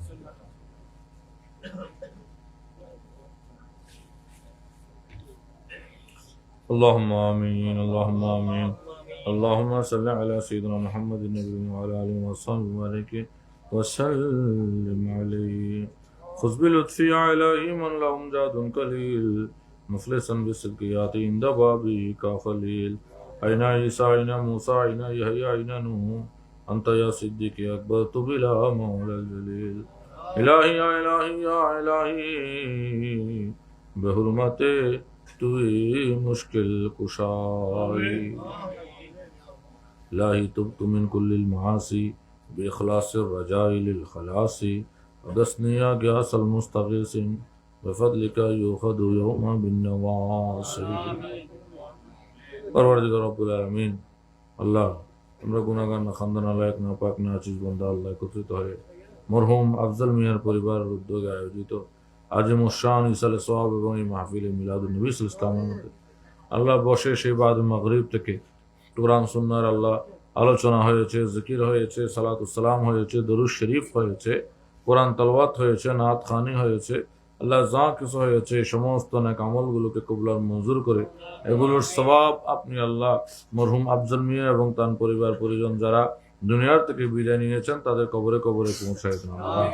হে আল্লাহ আমাদের প্রত্যেকের পিতা মাতা দাদা দাদি নানা নানি দুনিয়ার থেকে যারা কবরবাস হয়ে গেছেন তাদের কবরে কবরে পৌঁছায় দেন আল্লাহ। হে আল্লাহ এই সমস্ত কিছুর হাদিয়া নজরানা হযরত আদম খলিফাতুল্লাহ থেকে আমার প্রিয় রাসূল পর্যন্ত সমস্ত আম্বিয়া ইকরাম আম্বিয়াদের মুমিন উম্মত আম্বিয়াদের আহলে বাইতের রূহে পৌঁছায় দেন। আমার প্রিয় রাসূলের আহলে বাইতের রূহে পৌঁছায় দেন। সাহাবী তাবেঈন তবে তাবেঈন ইমাম মুস্তাহিদিন সালফে সালেহিন হাদিসের ইমাম ফিকার ইমাম তাফসীরের ইমাম তাসাউফের ইমামদের রূহের মধ্যে পৌঁছায় দেন। বিভিন্ন ফুনুনের ইমামদের রূহের মধ্যে পৌঁছায় দেন। আয় আল্লাহ আল্লাহ রে খাস করে 14 খানদানের তরিকতের পীর মাশায়েখ کرامদের রূহের মধ্যে পৌঁছায় দেন। হুজুর গৌস বাগদাদ খাজে আজমির বাহাউদ্দিন নকশবন্দি বদিউদ্দিন শাহ মাদার শাহাবুদ্দিন সরওয়ার্দী শফুদ্দিন বুখারী কলন্দর ওয়াইসুল করনী হযরত খিজিরের রূহের মধ্যে পৌঁছায় দেন। আয় আল্লাহ খাস করে হযরত আল্লাহ দাতাগঞ্জ বখশিশ আলী হাজবেরি বাহাউদ্দিন জাকারিয়া শাহ মুলতানি হযরত সুলতানুল ওয়ালাদ হযরত বাহাউদ্দিন হযরত শামসুত তাবরিজি হযরত আল্লামা জালালউদ্দিন রুমি কাদাসাল্লাহু সিররাজুল পাকে পৌঁছে দেন। আয় আল্লাহ খাস করে হযরত খাজা কুতুবউদ্দিন বখতার খাকি বাবা ফরিদউদ্দিন গঞ্জে শাকর হযরত ফরিদউদ্দিন নিশাপুরি হযরত নিজামউদ্দিন মাওলাহি हजरत अलाउद्दीन साबिर कलियरी, हजरत नसीरुद्दीन चरागे दहलवी, हजरत आमिर खुसरो, हजरत आमिर हसन मीनाई संजरी, हजरत हरिबरी मक्की मदनी, हजरत शाह सूफी सरमस्त, हजरत मटकी शाह, हजरत ख्वाजा बाकी बिल्ला, हजरत शेख अहमद सरहिंद मुजद्दिद अल्फसानी, हजरत प्रिय हाजी अली, हजरत शाह मखदूम मीनाई कद्दसल्लाहु सिर्रहु रुका को पहुंचाए दें। अल्लाह खास कर हजरत अहमद यहिया मनीरी अल फरदौसी कद्दसल्लाहु सिर्रहु पाक पहुंचाए दें। हजरत मीरा हलुल्लाह, हजरत खलीलुल्लाह, हजरत शाह सूफी मुनायम पाक सीना पाक रहमतुल पाक पहुंचाए दें। अल्लाह खास कर परवरदिगार रब्बुल आलमीन আল্লাহর এই পরওয়ারদিগার আলম হযরত শাহজালাল মুজাররদ ইয়ামনি, শাহ সুন্দর নাসিরউদ্দিন সিপাহী সালার সলমান ফতেহ গাজী সৈয়দ আহমদ গেসুদার আজমি কাল্লা শাহ, হযরত বুরহানুদ্দিন, হযরত গদা হাসান শাহ সহ আল্লাহ তায়েফ জয় 360 আউলিয়ার রুহের মধ্যে পৌঁছায় দেন। হযরত শাহ মখদুম, হযরত খানজান আলী মাহি সাহেব, দাদা পীর হাজী সাহেব জিন্দানি সুলতান বলখি, হযরত শাহ নিয়ামতুল্লাহ, হযরত সুলতান রূপর শাহ আলী বগদাদি গোলাপ শাহ, হযরত কুতুব বাহার, হযরত শাহবাজ, হযরত শাহ সুফি শরফুদ্দিন চিশতি রহমতুল্লাহ পাকে পৌঁছায় দেন। সৈয়দুল হাসানিদ ফিল বাংলাদেশ औलाद हुजूर गौस बगदाद ख्वाजा ख्वाजगान हजरत ख्वाजा अब्दुल रहीम मकफूर शहीद रहमतुल्लाह पाक पहुंचाए दें। आय अल्लाह खास कर हजरत शाह सूफी दाइम, शाह सूफी रोशन अली, हजरत शाह सूफी जकीउद्दीन जिया हुसैन पाक पहुंचाए दें। आय अल्लाह खास कर परवरदिगार रब्बुल आलमीन अल्लाह हजरत शाह सूफी अमानत मुआइम रहमतुल्लाह पाक पहुंचाए दें। हजरत शाह सूफी क़यामुद्दीन अल मदनी गौस अली वली जज़ाकल्लाह कानुश रहमतुल्लाह अलैह, हजरत शाह सूफी शरफतुल्लाह पीर अब्दुल रहमान हाबिबुर रहमान दादा अमीनुर रहमान दरवेश नूरुल मौला नूरुल रशीद अख्तर शाहुर कबला कबर रहमतुल्लाह पाक पहुंचे दें। अल्लाह खास कर हजरत पीर बदर औलिया रहमतुल्लाह अलैह, हजरत शाह गदी रहमतुल्लाह अलैह, हजरत यासीन शाह रहमतुल्लाह अलैह, हजरत शाह जाहिद शाह रहमतुल्लाह अलैह, हजरत गरीबुल्लाह शाह रहमतुल्लाह अलैह, हजरत नियामतुल्लाह शाह रहमतुल्लाह अलैह, हजरत गाजी भंगी शाह अकरम अली शाह रहमतुल्लाह अलैह, हजरत पीर कत्तार शाह रहमतुल्लाह अलैह, मौला मिस्किन शाह रहमतुल्लाह अलैह, हजरत यासीन अली रहमतुल्लाह अलैह, हजरत मुसलिम अली रहमतुल्लाह अलैह, हजरत मियां हाजी दौलत रहमतुल्लाह अलैह, हजरत शाह चांदौलिया रहमतुल्लाह अलैह, शाफी शाह रहमतुल्लाह अलैह, हजरत मौलाना আমিনুল্লাহ শাহ রহমতুল্লাহ আলাইহ, হযরত শাহ ওমর রহমতুল্লাহ আলাইহ সহ আল্লাহ চট্টগ্রামের 12 আউলিয়া 40 আব্দালের রুহের মধ্যে পৌঁছায় দেন। হযরত মখলুসুর রহমান মির্জা ফিলি আব্দুল হাই জাহাঙ্গীরি কদ্দাসাল্লাহু সিররুল পাকে পৌঁছায় দেন। হযরত আহমদুল্লাহ মেজবান্ডারি গোলাম রহমান মেজবান্ডারি রহমতুল্লাহ পাকে পৌঁছায় দেন। আয় আল্লাহ খাস করে হযরত জুলফিকার আলী শুকসরি রহমতুল্লাহ পাকে পৌঁছায় দেন। আয় আল্লাহ খাস করে পরবর্তীকার রব্বুল আলামিন ও মাবুদ মাওলা আজ্জু ওয়া জাল আল্লাহ আমাদের জানা অজানা যত মাশায়েখ کرام পীরানে তরিকত আল্লাহ এই দেশের জমিনের উপর অতিবাহিত হয়ে গেছেন প্রত্যেকের কবরে কবরে রুহে রুহে পৌঁছায় দেন। আল্লাহ আল্লাহ আমাদের আমরা অসংখ্য সিলসিলার অসংখ্য তরিকতের আল্লাহর এই রোকের আল্লাহ এখানে হাত বাড়িয়েছি। আল্লাহ আমাদের আপন আপন পীর ও মাশায়েখদের রুহের মধ্যে পৌঁছায় দেন। আল্লাহ আমিরুল আউলিয়া আমির ভান্ডারের মতো পাকে পৌঁছায় দেন। আল্লাহ বিশেষ করে পরবর্তীকার রব্বুল আলামিন আল্লাহ খাস করে চন্দনাইশের জমিনে আপনার যত পেয়ারা বলি মাহবুব আলী শাহিত আছেন প্রত্যেকের রুহে রুহে পৌঁছায় দেন। আয় আল্লাহ খাস করে আমাদের পিতা মাতা দাদা দাদি নানা নানি ময় মুরব্বী যারা বিদায় নিয়ে কবরবাস হয়েছেন তাদের কবরে কবরে পৌঁছায় দেন। আল্লাহ আজকের এই মাহফিল যারা ইন্তজাম করেছেন মরহুম আফজল মিয়ার পরিবারের সদস্যরা আল্লাহ তাদেরকে এবং আমরা যারা এখন উপস্থিত হয়েছে আমাদের প্রত্যেককেই আপনার প্রিয় রাসূলের মহব্বত আহলে বাইতের মহব্বত সাহাবায়ে কেরামের তাজিম আপন পীর ও মুর্শিদের মহব্বত ফয়েজ আমাদের প্রত্যেককেই দান করুন। আল্লাহ দিন দুনিয়া দোনো জাহানের কামিয়াবি আমাদেরকে দান করুন। আল্লাহ আমাদের সকল নেক আশাকে পূর্ণ করে দিন, অকল্যাণ ও মঙ্গল থেকে হেফাজত করুন। আয় আল্লাহ বিশেষ করে আল্লাহ রহিমা বেগম এবং এই আনোয়ার হোসেন এবং দেলওয়ার হোসেন এবং নূর হোসেন এবং রিমন শাহরিয়ার আল্লাহ প্রত্যেকেই দোয়া চেয়েছেন তাদের হকের উপর আমাদের দোয়াকে কবুল করুন। বিশেষ করে আল্লাহ মনোয়ারা বেগম আল্লাহ তিনি জটিল রোগে আক্রান্ত দোয়া চেয়েছেন আল্লাহ তাকে শেফা দান করুন। আল্লাহ আমাদের অনেকের পরিবারের মধ্যে আল্লাহ আমাদের বাল বাচ্চা মা বাবা দাদা দাদি নানা নানি ময় মুরব্বী নানান ধরনের রোগে আল্লাহর এই রোগ ব্যাধি অসুখে আল্লাহ আছে আল্লাহ তাদেরকে আল্লাহ সুস্থ দান করুন। অনেকে অনেক রকম পেরেশানির মধ্যে আছেন আল্লাহ প্রত্যেকের পেরেশানিকে দূরীভূত করে দিন। রুজি রোজগারের মধ্যে বরকত দান করুন। প্রবাসীদের আল্লাহ নিরাপত্তা শান্তি এবং রুজি রোজগারের মধ্যে বরকত দান করুন।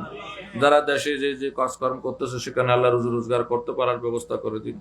আল্লাহ রুজি রোজগারের মধ্যে বরকত দান করুন।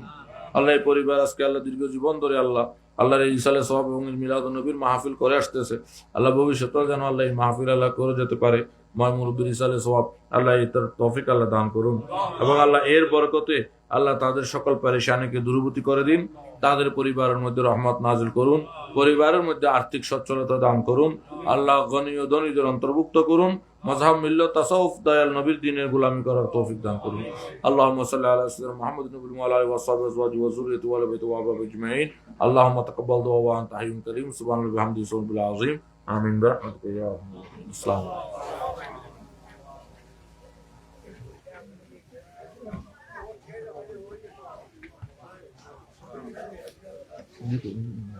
ব্যাগ